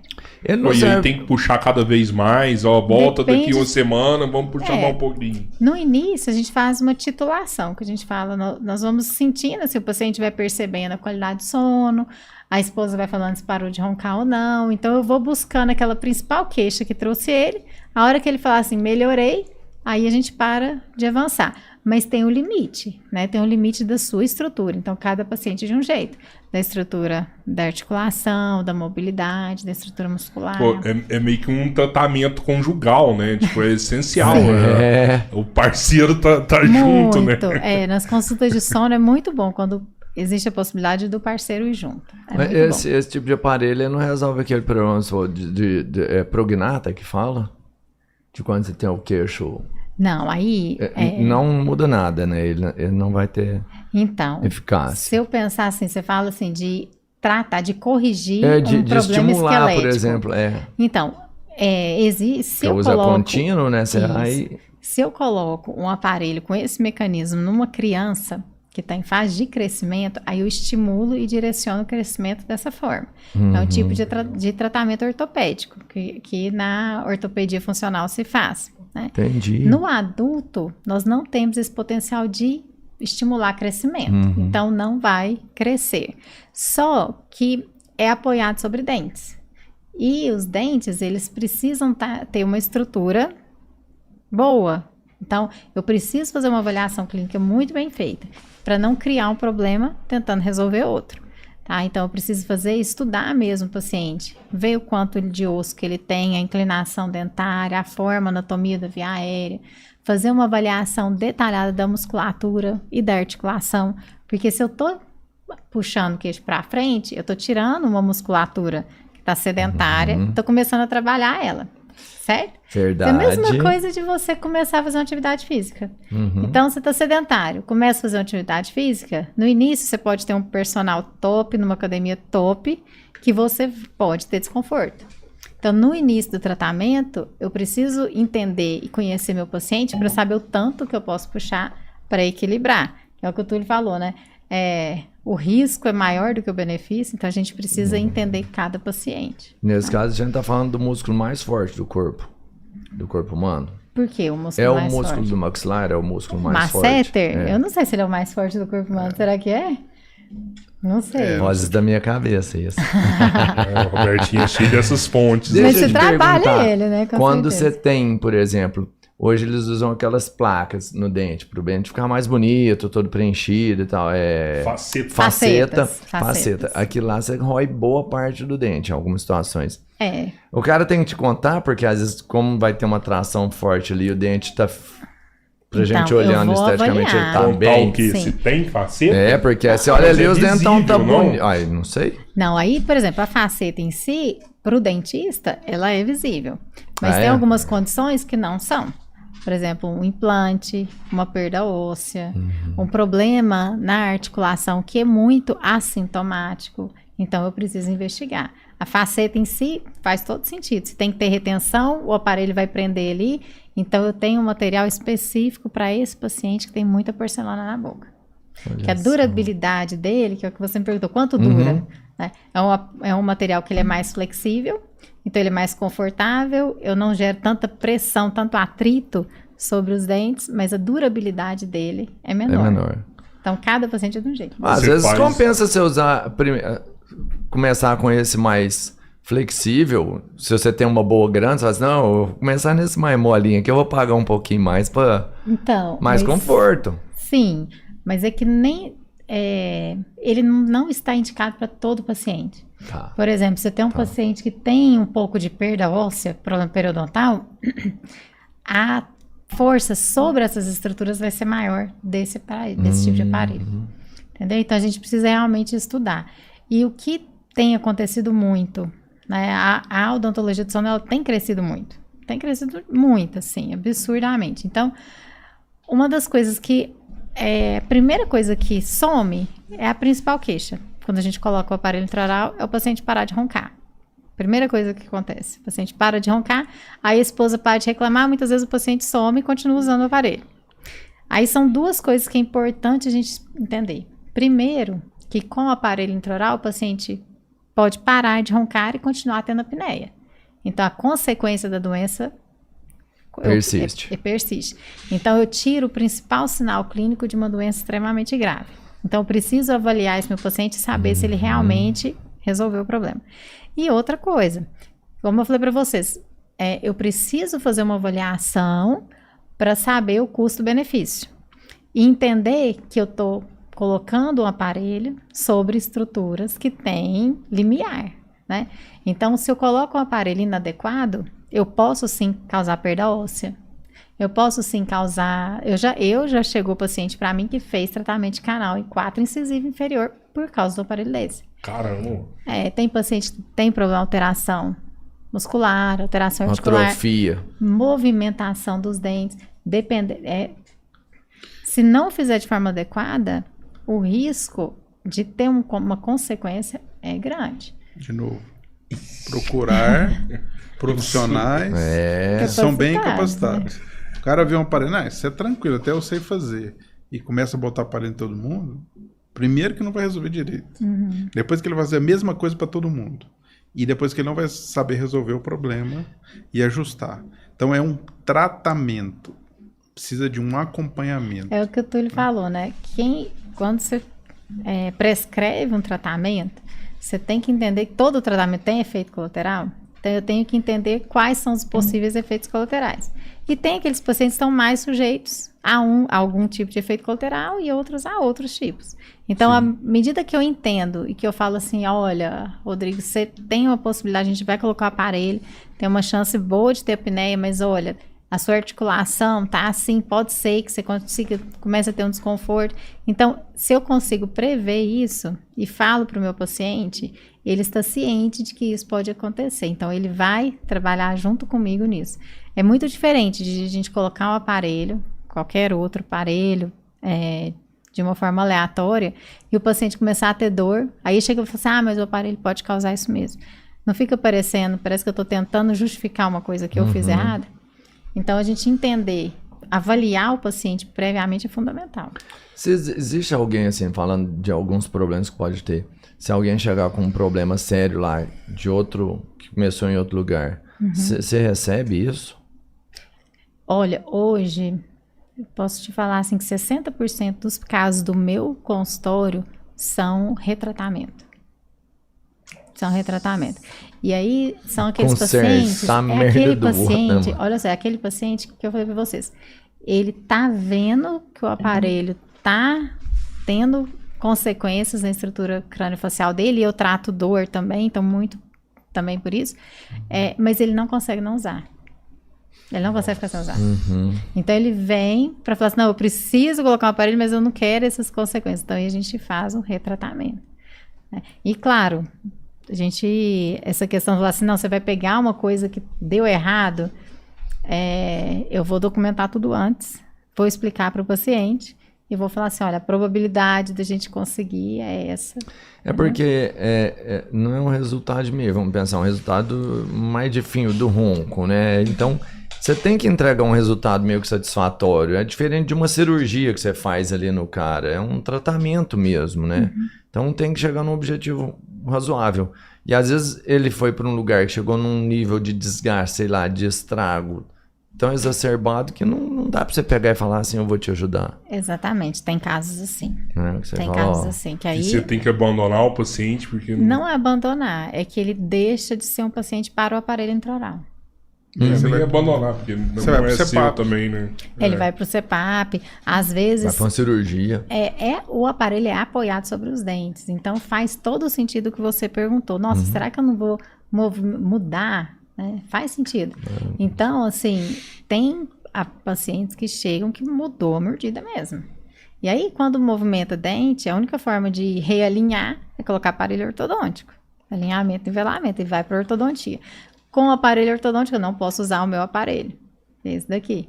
Então, ele vai para o CPAP. Então, por isso que eu falei, tem casos que ele deixa de ser um paciente para aparelho intraoral. Você falou que está crescendo muito, né, a odontologia do sono. Eu vejo a odontologia, o pouco que eu entendo, assim, que em um momento lá atrás era só ortodontia, aí hoje eu tô vendo muita gente colocando as facetas, né, só tá mudando o dente da boca da galera. Você acha que vai ter outra migração lá na frente, de novo? Olha, se a gente fala de saúde bucal, a saúde bucal está mudando, né? Há um tempo atrás era muito cárie, muita doença cariogênica. Hoje, o perfil da população está mudando, né? Hoje, a água fluoretada, orientação de higienização, inclusive nas escolas. Então, tem uma tendência a ter menos cárie e a tendência de outro tipo de doença, que são essas lesões não cariosas. E aí, sim, está caminhando para esse sentido. E a odontologia, né, pelo menos idealmente, ela tem que sair dessa estrutura orofacial, né? Porque a gente não trata dente, a gente trata Nós tratamos pessoas. Eu já ouvi falar que brasileiro cuida muito, assim, da saúde bucal. Mais que europeu, por exemplo. Isso. O Brasil, como tu lhe falou, é uma referência. A odontologia do sono a odontologia brasileira, ela é uma referência mesmo no mundo. Que legal. É só você olhar os artistas europeus e inglês pra você ver os dentes dele. Eu tenho uma prima minha que trabalha na Alemanha, já tô dando até esposa dela aqui. Mas ela falou, lá na empresa lá é surreal, assim. Brasileiro com a boca muito bem cuidada, bem tratada. E você vê CEO de empresa, cara que tem grana, né? E não tem a boca bem tratada, assim. Não tão visível. Assim, o nosso é brilhante, né? É largo, quase translúcido. Isso é o mérito dos nossos profissionais, né, sim, cara? Sim, é legal. Aí, né? Falando de mérito, e eu falei que eu queria te perguntar, conseguiu evoluir o projeto? Você estava com um projeto de colocar um tratamento, né, de sono na universidade? Isso, então. Conseguimos. Essa semana passada foram os primeiros pacientes agendados que fizeram exame. Né? Que foda então, essa, hein? Mais ou menos 6 anos de batalha. 6 anos. A gente construiu um laboratório de função pulmonar que tem melhor do mundo lá, com os aparelhos todos, tudo com projetos de ou emenda parlamentar, ou termo de ajuste de conduta que a promotoria nos ajudou. A gente construiu. Na última leva, faltava sono, né? Então, o laboratório de sono, de polissonografia completo, é o primeiro laboratório do SUS de Minas Gerais. Então, nós temos 2 deles de sono completo, aquele tal. E essa semana, depois de 6 anos de luta, nós conseguimos colocar para funcionar e estamos começando o primeiro ambulatório médico de Uberlândia, da região, de sono multiprofissional. Então tem um ambulatório com médico, com uma fisioterapeuta para titulação e adaptação de CPAP. E a Thaís deve ajudar nesse ambulatório também. Tá na parte que legal. Então, assim, que ponto nós estamos? Então, começamos a fazer os exames, estamos regulamentando junto com a Secretaria de Saúde de Uberlândia, porque o gestor aqui paga, né, vamos dizer assim, e mantém. Como é que vai ser o acesso, quem que vai pedir o exame, como é que o paciente vai chegar nesse ambulatório, que tende a ser o maior ambulatório de Uberlândia. Porque com certeza, 30% da população tem distúrbio do sono, você pegar a região inteira, então é isso. Então é a mudança de proporcionar para a população que não tem acesso a um convênio a chance de ter acesso a um diagnóstico e um tratamento adequado para a questão do sono, né? Então, no Brasil, São Paulo tem, Rio São Paulo tem, Rio tem, Brasília tem, Goiânia, eu não sei se tem no SUS, mas tem em Goiânia. Uberlândia tem, Araguari tem. Araguari, sim, mas inclusive, particular, mas Araguari especificamente, para mim, é um exemplo, né? Eles têm uma parceria com uma empresa. Sim. E eles alugam esses aparelhos, seguem para a população e eles são monitorizados ou vigiados, né? Com relação ao uso. E eu ajusto. Então, para mim, isso é uma referência, porque os benefícios são tão grandes, né? E a gente fez uma brincadeirinha aqui, né? Se eu pegar só os muito graves, em Araguari, a continha de padeiro que a gente fez aqui são de 3 a 4 mil pessoas. Se eu tratar só esse, o benefício é tão gigantesco, né? Que eu consigo aliviar a longo prazo o sistema de saúde. Eu tenho menos complicações relacionadas à hipertensão, à diabetes, à obesidade, ao próximo acidente de trânsito. Eu te contei como que eu tava? Eu tava desligando, assim, ó, antes de usar. Sério mesmo, eu acredito que eu tava quase chegando numa depressão, assim, porque eu não tava dando conta de trabalhar mais. Então, assim, meu dia, eu sentava na frente do computador, eu dormia. A cada tempo todo, assim, dormindo.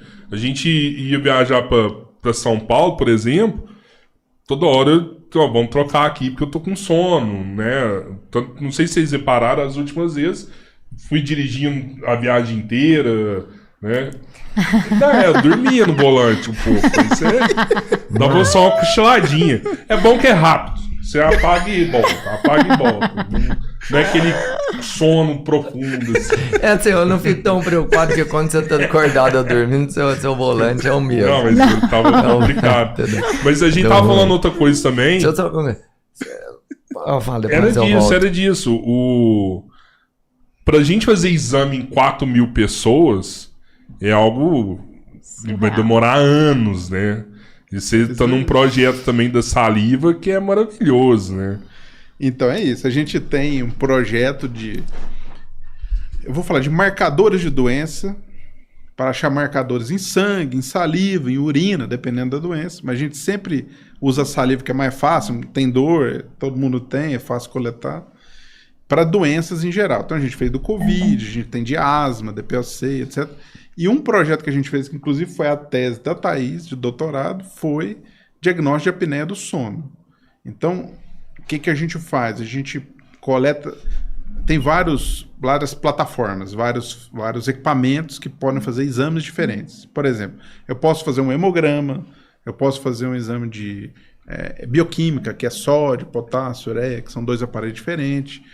E eu posso usar um aparelho que chama espectrometria de massa, que ele faz, por exemplo, um exame que chama metabolômica. O que é isso? Eu pego o sangue ou a saliva, coloco nesse aparelho e ele vai determinar quais são os metabólitos, quais são os componentes que tem naquela substância. Geralmente são de 4 a 5 mil componentes diferentes. Então, o que a gente pega? A gente pega todos esses componentes. Lógico que existe toda uma ciência por trás disso aí, como a gente faz. Mas de 4 a 5 mil na saliva. Na saliva. Pô, informação pra caramba. É muita coisa. É muita tem coisa. uns que são... que não servem para nada, outros que servem. Então, a gente tem essa filtragem. Então, basicamente, a gente pega esses metabólitos, faz algoritmos de inteligência artificial. Esse tem, esse não tem. Esse tem, esse não tem. Então, para fazer isso, eu preciso determinar o que cada paciente tem bonitinho. Então, faço o algoritmo, ele me dá com alta acurácia se tem ou não tem apneia do sono, se tem ou se não tem asma, etc. Esse é um. Tem um outro que é um raio infravermelho, que é o mesmo do Covid que a gente fez, que chama FTR, né? Que eu coloco um raio infravermelho lá na amostrinha da saliva. Ele vai gerar uma impressão digital de componentes químicos. Eu pego esses valores e também mando para a inteligência artificial.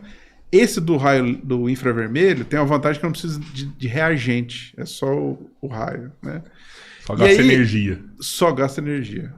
Então, em pouco tempo, né, esse do FTR, né, do raio infravermelho, em 2 minutos eu tenho o resultado. Olha isso, é muito rápido. O outro, eu demoro um pouco mais, preciso de um equipamento gigante, mas eu consigo fazer mais exames ao longo do dia do que com o FTR que a gente tem disponível hoje. Mas aí, então é isso, esse é o princípio. No trabalho da Thaís, né, o que foi um trabalho de apneia em criança, que tem um componente geralmente de amígdala gigante, né, de obstrução mecânica, que o tratamento basicamente é cirúrgico. Na criança, a maior parte dos casos, eu tenho que operar para tirar, para desobstruir para o paciente. E a consequência que ela falou, falta de aprendizado, dificuldade de atenção e etc. Né? Então, se o menino demora 4, 5 anos para ter esse diagnóstico, às vezes não tem, em Minas não tem. Né? O que acontece? Já foi, o aprendizado já comprometeu o resto da vida. Nossa. Então, o que a gente observou? Né? A gente observou que, utilizando essas 2 plataformas, esses 2 aparelhos, a gente consegue diferenciar de quem tem e de quem não tem apneia. Então, diagnóstico. Ou, vamos lá, uma triagem. Eu vou triar e vou pegar aqueles mais prováveis que tem para priorizar para fazer o exame, por exemplo. E outra coisa interessante, quando a gente tratou esses pacientes e eles normalizaram a apneia, o que aconteceu? Esse perfil de metabolômico, ele normalizou. Igualou. Então eu consigo, né, potencial. Nós estamos colhendo mais pacientes, analisando, porque a gente precisa ter uma robustez de dado para que isso seja confiável, a gente consiga trazer para todo mundo ter disponível. Então a gente consegue diferenciar quem tem e quem não tem, e mais, quem tem e trata e normaliza, eu consigo saber que deu certo o tratamento dele. Então esse é o ponto que a gente está. Né? Nós estamos fazendo para várias doenças, uma delas a apneia, e a gente seguindo para que talvez isso seja uma alternativa, por exemplo, num sistema de saúde público em que eu não tenho acesso a um diagnóstico correto, adequado. Você falou da UFO lá, e eu falei que eu ia voltar nela, é exatamente esse ponto que você falou agora. Você acha que quando vocês concluírem lá a equipe multidisciplinar, trabalhando junto, num órgão federal, vocês acham que vocês podem virar, sei lá, uma referência para descobrir tratamentos ou novas formas de atendimento lá, já que vai estar todo mundo unido? Com certeza. Eu acho que sim. Acredito. Existe 2 coisas para que a gente produza na universidade e não é só para a área médica, a área de saúde. né, chegar no mercado, por exemplo. Eu tenho a pesquisa, que eu faço esse trabalho, publico na revista, comemoro e beleza. Vai ficar lá. Sim. Eu vou aprender, mas... Você ganha como se fosse um título ali, né? Sei lá. Talvez Você tem um artigo publicado. Talvez a moeda do pesquisador é a publicação. Quanto melhor a publicação, mais isso é valorizado. Mas para isso chegar no mercado, você tem uma barreira regulatória. A Anvisa, por exemplo, no caso da saúde. E aí, o que nós aprendemos com o Covid, com o projeto do Covid, por exemplo, foi que a ciência, que já é difícil, é uma etapa dessa regulação que é para chegar lá na frente. E depois nós temos outra barreira, que é a barreira comercial, mas isso eu não vou nem... Então, essas duas, por isso que eu falei, a gente precisa ter uma maior integração, né? Pensando em transformar aquele conhecimento que a universidade gera para produto que vai chegar para as pessoas. Então, essa barreira regulatória hoje dificulta bastante. São poucas pesquisadores, eu vou falar mais da área da saúde, que dominam e entendem da parte regulatória.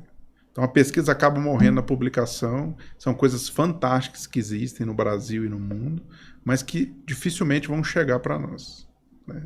Então, é isso, assim, a gente precisa, né, talvez de parceria público-privada, talvez com capacitações nesse sentido, talvez uma ação do governo federal ou da Anvisa, ou dos órgãos de regulação, no sentido de desenvolver esses pesquisadores para que eles possam pegar esse produto da ciência e jogar para o mercado para a população se beneficiar.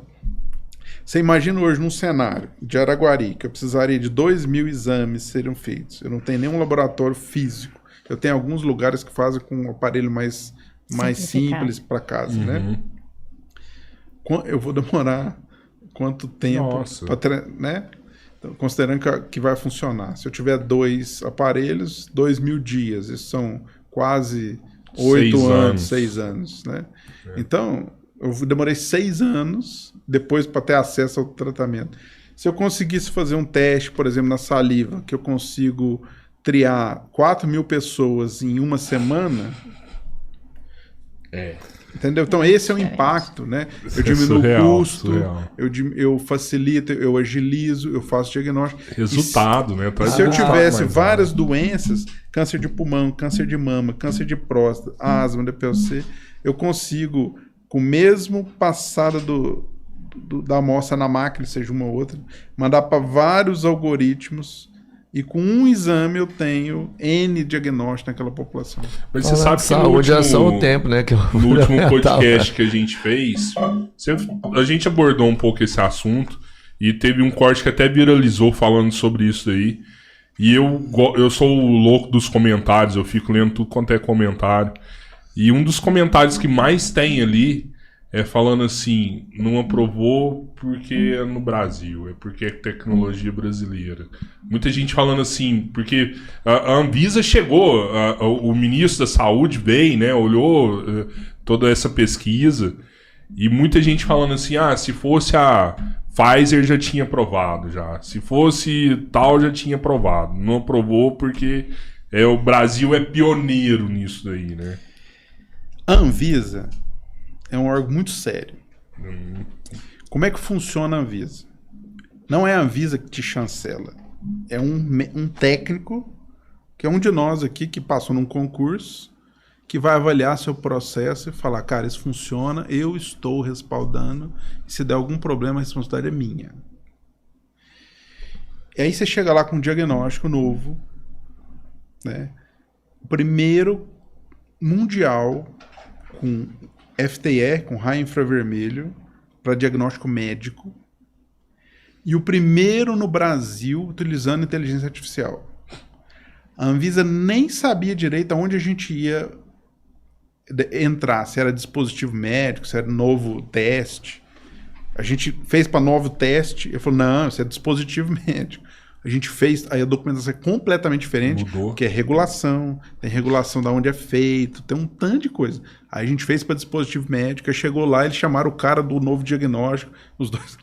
Então, assim, eu não condeno a Anvisa. Eu não acho assim, que teve essa interferência por a gente ser do Brasil, nem pra gente ser do Berlândia, né? Mas eu acho que foi muito avanço, né? Sim. Mesmo pra gente falar uma coisa de triagem, que seja triagem, né? Então, o primeiro diagnóstico infravermelho do mundo e o primeiro por inteligência artificial do Brasil na época, eu acho que foi muita coisa pro cara técnico, pessoa física, assinar e respaldar. Falar. Isso é o que eu acredito. Mas, apesar da gente não ter conseguido chegar lá com o Covid, né, que nunca foi nossa ideia inicial, o Covid foi um acidente do mundo inteiro, nós estamos seguindo com os outros projetos, nós aprendemos demais com essa questão regulatória e nós estamos continuando trabalhando e persistindo para que um dia a gente consiga soltar o primeiro que possa chegar no mercado. Depois que chegar no mercado é assim, eu poder prescrever o exame, passar e ele ser aceito pelos órgãos de regulatórios Anvisa do Brasil, por exemplo. Aí a outra coisa é a comunidade acadêmica aceitar e a gente conseguir colocar isso em vários locais. Fazer. Aí é outra luta, né?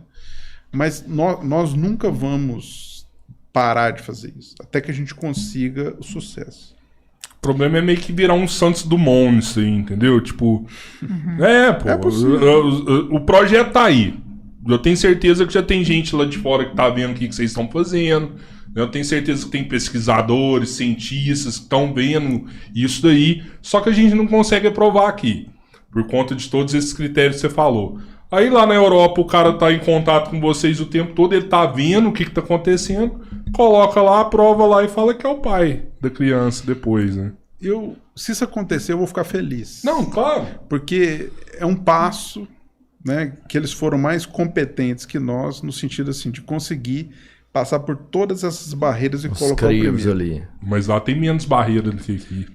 Eu acho que não. Eu acho que é diferente, né? Eu acho que as estruturas lá são mais profissionais que as nossas. A gente tem mais pessoas mais bem preparadas nas nossas universidades, nas equipes, não pesquisador, mas dessa outra área que eu tô te falando, que a gente tem muito pouco. Tem muita gente no Brasil que é muito top nisso, mas em geral isso não tem muita importância, não tem muito esse pensamento. Vai mudar para a população mundial isso aí, muda né, demais. E eu também entendo, né, que a gente precisa de um rigor científico muito grande, porque da mesma maneira que eu me acho um pesquisador sério, e assim, eu me falo, mas tem muita gente muito mais importante que eu atrás desse projeto, né? Tem o meu grande amigo que faleceu, que é o Luiz Ricardo Goulart, que é o pai de todos nós, vamos dizer, o mestre que agregou todo mundo. É o gênio que o mundo perdeu pelo Covid. Nós temos o professor Robson, o professor Mário, toda a equipe do Laboratório de Nanobiotecnologia. Então, eu estou aqui tendo a oportunidade de falar para vocês, mas a equipe é gigantesca e nós estamos juntos, até assim, nós vamos entregar pelo menos, em homenagem ao Luiz Ricardo, que foi quem nos motivou, quem nos uniu, né? Que tinha esse espírito, né, de agregação de pessoas para um bem comum, né? Então, é difícil, né? Assim, eu entendo, né, um órgão regulador que ele precisa chancelar, observar, analisar, julgar se o processo para chegar lá foi sério, foi correto, e se aquilo ele é reprodutível. Se eu pegar 100 amostras lá da Amazônia, bem colhidas, de Covid e não Covid, ou de asma e não asma, de apneia e não apneia, e eu usar no meu teste, ele vai se correlacionar com o que eu tenho de diagnóstico padrão ouro hoje, e eu vou reproduzir esse diagnóstico com o mesmo resultado que eu publiquei, ou que eu apresentei em outros cenários. Aí sim eu vou ter segurança de utilizar. Porque a pior coisa, uma das coisas piores da medicina é eu contar com um dado errado, eu vou fazer uma análise errada, vou tomar uma decisão errada para um paciente, eu posso prejudicar ele. Eu tenho vários exemplos que eu posso te dar sobre isso. Então, eu preciso estar certo. Então, eu lamento que a gente não conseguiu nesse momento, mas eu entendo a seriedade dos órgãos. Quem sou eu para falar mal da Anvisa? Todas as reuniões, e foram muitas que a gente teve com o pessoal, nós fomos muito bem acolhidos, muito bem orientados. Vieram aqui Várias vezes, né? O pessoal do Ministério. Então, são pessoas muito sérias. Essa parte técnica é uma parte muito séria. Mas, né, o que a gente fez não foi suficiente para que eles nos respaldassem para que a gente tivesse isso hoje. Então, mas a luta continua e nós vamos vencer. Vai ter uma hora que nós vamos... do laboratório lá na UPA fazer... Calma, tudo tem seu tempo, né? Aí você queria falar alguma coisa de melatonina, né? A melatonina é um exemplo de uma substância que teoricamente ia resolver o problema da insônia e quando você for para o estudo, não foi bem assim. A melatonina é uma substância que é produzida quando fica escuro. Ou seja, quando você aumenta a melatonina, você dorme. Quando você acorda e fica claro, diminui a produção de melatonina, você acorda. Eu acho que tem gente que vende esse remédio, não tem? Vou comprar melatonina para estudar. O Pedro toma esse remédio. É o fitoterápico. É um dos fitoterápicos. Então hoje a melatonina, em geral, no Brasil e no mundo, ela não é vendida como medicamento, ela é vendida como suplemento alimentar. Então eu vou achar em loja de suplemento, tem lá melatonina. Qual o problema disso? O problema é que eu não sei se o que tem naquela cápsula é melatonina e nem se a dose é igual em toda cápsula. Então tem algumas questões de produção mesmo, de pureza de material. Então esse é o primeiro problema. Pô, mas aí a Anvisa não olha isso aí? Por isso que não. Porque ela não é regulada como medicamento. Ela não é medicamento. Então ela não tem o mesmo critério. Então vários trabalhos já foram feitos. Na frasco lá tem 3 miligramas de melatonina. Na hora que vai ver, tem mais um monte de coisa. Além da melatonina, não tem aquela dosagem. Então, Caraca, como ela não é regulada... Tem asa de barata no negócio. Como ela não é... Como suplemento, ela não passa pelo crivo da regulação. Nossa! Pô, mas o CIF ali, não sei, o CIF nos alimentos, quem que é que supervisiona isso? Anvisa. O quê? Alimento? É. Eu não sei. Tem um outro work aqui no Brasil, eu vou te falar. Eu não sei quem produz, não, mas sempre tem alguém que não tá produzindo nada, que tá fiscalizando quem tá fazendo alguma Cara, coisa. mas faz muito sentido, porque tem muita gente produzindo encapsulado de vitamina aí que promete. Toma esse encapsulado que você vai dormir, toma isso aqui que é outra coisa e tal. E você vai ficar animado. Você vai ficar garrafada, né? Gota do sono, toma isso aqui. Mas assim, nós não estamos falando mal da melatonina, não é isso. Não, entendemos. Né? Tem algumas indicações que são clássicas, né? O idoso, ele perde essa capacidade de produção de melatonina, então a suplementação no idoso é ok, já tem muito trabalho. E a gente faz uma analogia, assim, da melatonina que fica fácil a gente entender, né? Não é o hormônio do sono, é o hormônio do escuro, tá? Então, todo mundo que tem queixa de insônia, se tomar melatonina, vai resolver? E aí a gente fala assim, olha, a mesma coisa de você estar dirigindo seu carro e aí ele morre na estrada. Primeira coisa que a gente pensa. Acabou a gasolina. Acabou a gasolina. Aí você vai ver, o tanque tá cheio. Vai adiantar você pôr gasolina? Não. É isso que acontece. Entendeu? Você tem que entender por que você não tá dormindo. Às vezes não é a concentração da melatonina.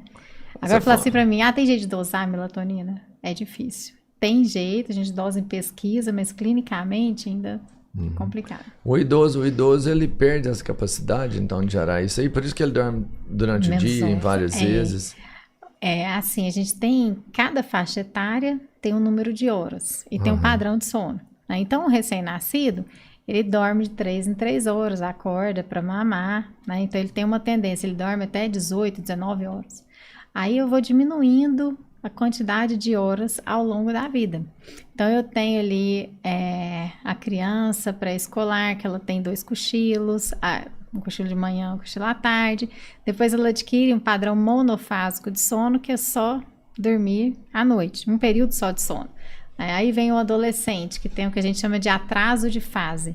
Ele tem uma tendência, uma necessidade pela liberação do GH de dormir mais tarde e acordar mais tarde. Então, o padrão do adolescente, né? E aí eu vou envelhecendo, eu vou diminuindo o número de horas. O idoso, ele precisa de 6 a 7 horas de sono. E aí, isso é muito interessante, porque muitas vezes, ele, além disso, além de menos horas, ele tem uma tendência a dormir mais cedo.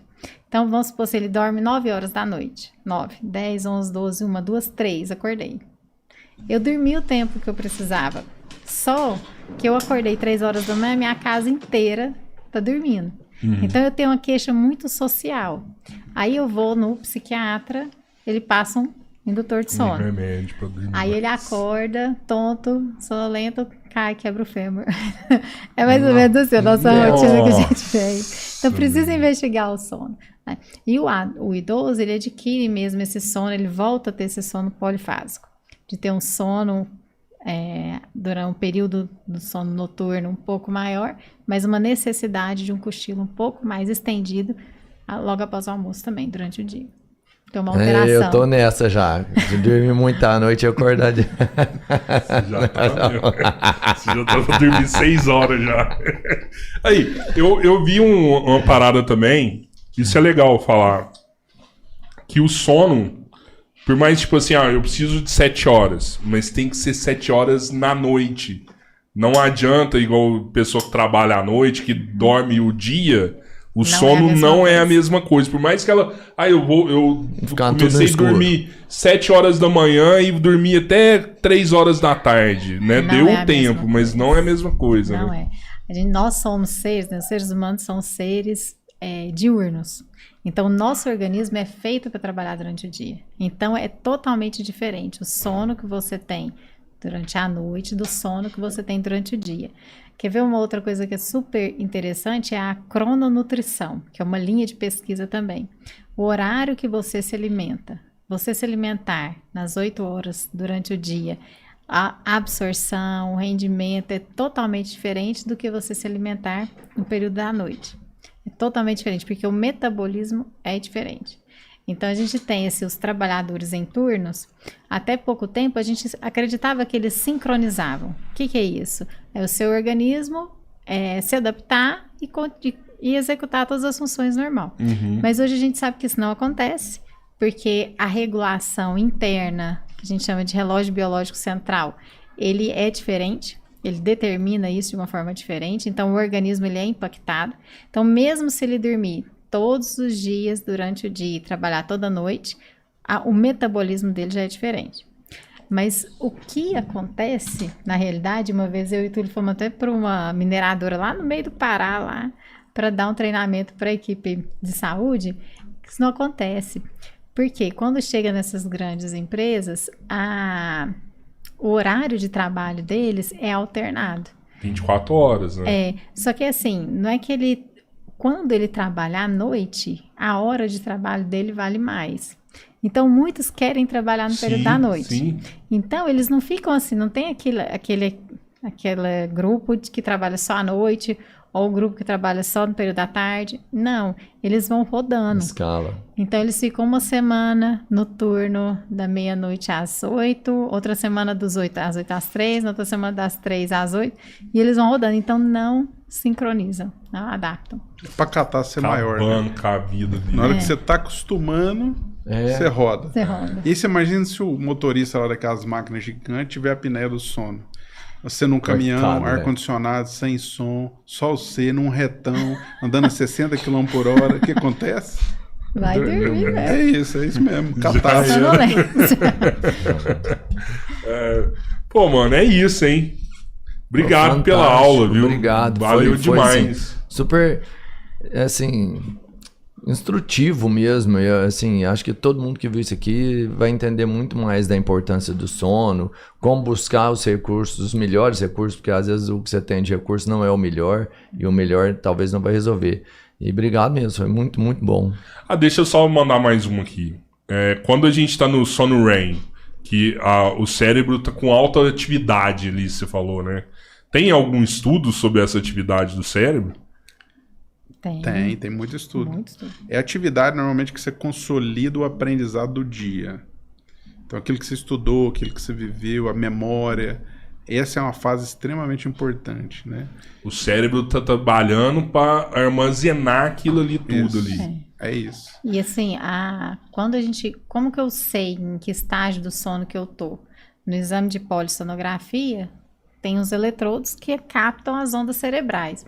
Então, quando a gente fala assim que o cérebro está extremamente ativo, é que se eu for olhar só para as ondas cerebrais, eu não consigo diferenciar se o paciente está em sono REM ou se ele está acordado. Tamanha atividade cerebral. Né? E aí, é o que o Túlio falou, né? Capacidade de memória, concentração, atenção, alerta, é tudo ali sincronizado e estabelecido durante o sono REM. E uma coisa que tem sido muito estudada hoje, né, que é o sistema linfático. O que é isso, né? Ele faz a mesma função do sistema linfático faz no nosso organismo. O sistema linfático limpa, né, as proteínas residuais, purifica o sangue. Chama de sistema linfático. É a mesma coisa, só que só no sistema nervoso central. Então, ele promove essa purificação, remoção de proteínas residuais, essa limpeza no cérebro. E isso acontece durante o sono profundo. Tá? Então, durante o sono REM e durante o N3, que são sonos mais profundos. Então, se a pessoa tem uma restrição de sono, esse sistema linfático ele fica comprometido. E aí, o que tem surgido muito agora de pesquisa é a relação da deficiência do sono com doenças neurodegenerativas. Alzheimer, Parkinson. Então, tem um risco aumentado mesmo para essas doenças, a restrição de sono. Nossa, cara, sono mundial. Maior forma de tortura qual é? Que é abominada até para os piores torturadores. Deixar acordado, com o olhar aberto. Privação do sono. Então, aquela sonzeira, ou luz, ou água pingando, ou o cara começa a cochilar, você vai lá e bate na grade. Tortura. Então, isso é abominado até nos piores torturadores. Você viu os caras que veio no leme do navio? Você viu esse negócio? Não. Mano, surreal. Os caras foram fugir, acho que na Angola que eles estavam, foram fugir, e eles não sabiam, eles achavam que ia pra Europa, né? E aí eles entraram num navio e entraram pelo leme ali, velho. Sabe? Pelo leme mesmo, assim. Era aqueles navios grandão, né? Cargueiro. Petroleiro lá, sabe? Entraram pelo leme. E aí eles não sabiam pra onde que ia. Vou pra Europa, né? E chegaram no Brasil. Só que foi 14 ou 15 dias de viagem, cara. E era um negócio, velho. Eles, tipo assim, eles ficavam em pé numa plataforma que era o tamanho da base dessa cadeira. Sem água, sem comida, com a onda do mar batendo, tempestade. Não tem jeito. Sem água você só sobrevive 3 dias. Sem água, sem comida, com a onda batendo, e eles não podiam dormir, meu irmão. Porque se eles dormissem, eles caíam do negócio. Quantos dias? 14 dias. É impossível. Impossível. Sem alimento, 7. Né? 14 dias. E sem água é 4 dias. Sem água é 4 dias. Beleza. Ainda mais que eles estavam no mar com... Nossa, a troca de Nossa, não tem jeito. Então foi Deus, então. Então foi. Esse aí porque nasceu aconteceu 14 dias. Eu não vi isso não, mas é muito louco isso aí, mano. E eram 4, se não me engano. Essa aí ganhou de todas as que eu já vi. Assim, fonte, voz da cabeça. Ronaldo aí. Nem o Naldo, velho. Essa aí, né, entendeu? E olha que eu já tive história boa, mas essa aí, ó, bateu todas as minhas de todos os anos. Essa aí, valeu, John. Obrigado, viu? Mas é por isso que é massa a gente estudar o nosso cérebro, assim, né? Mas o corpo humano, né, cara? Maluca. A gente faz coisa quando tá no extremo que ninguém imagina, né? É muito doido isso. Eu prefiro dormir em pé. Se fosse eu, tinha vindo dormindo de lá até aqui. Abraço e dorme. Gente, obrigado mais uma vez. Valeu demais. Gente, segue a gente no canal de cortes também. Vai lá, se vê no Kawaii, TikTok, Instagram, Podcast 3 Irmãos. Se você viu a gente, cara, valeu, obrigado. Mas é tão importante quanto ser visto, é ser lembrado. Então lembre de lá, clica pra seguir a gente, que aí você sempre vai estar vendo a gente. Segue o Dr. Túlio também. Tem Cunha, né? Isso. O Dr. Túlio não tem a rede social muito ativa, não, né? Você trabalha o dia inteiro. Você tinha que trabalhar mais sua rede social. Eu falo pra ele. Aí, ó, tá vendo? A doutora Thaís já tem a rede social mais ativa ali, mais, né? Tem um potencial do caramba. Então, Thaís... Thaís Crozara. Crozara. Bom, beleza. Crozara, de onde que veio esse nome Crozara? É italiano. Italiano, pô, da hora. Chique, né, mano? É isso. Valeu, gente. Brigadão. Segue a gente. Flui.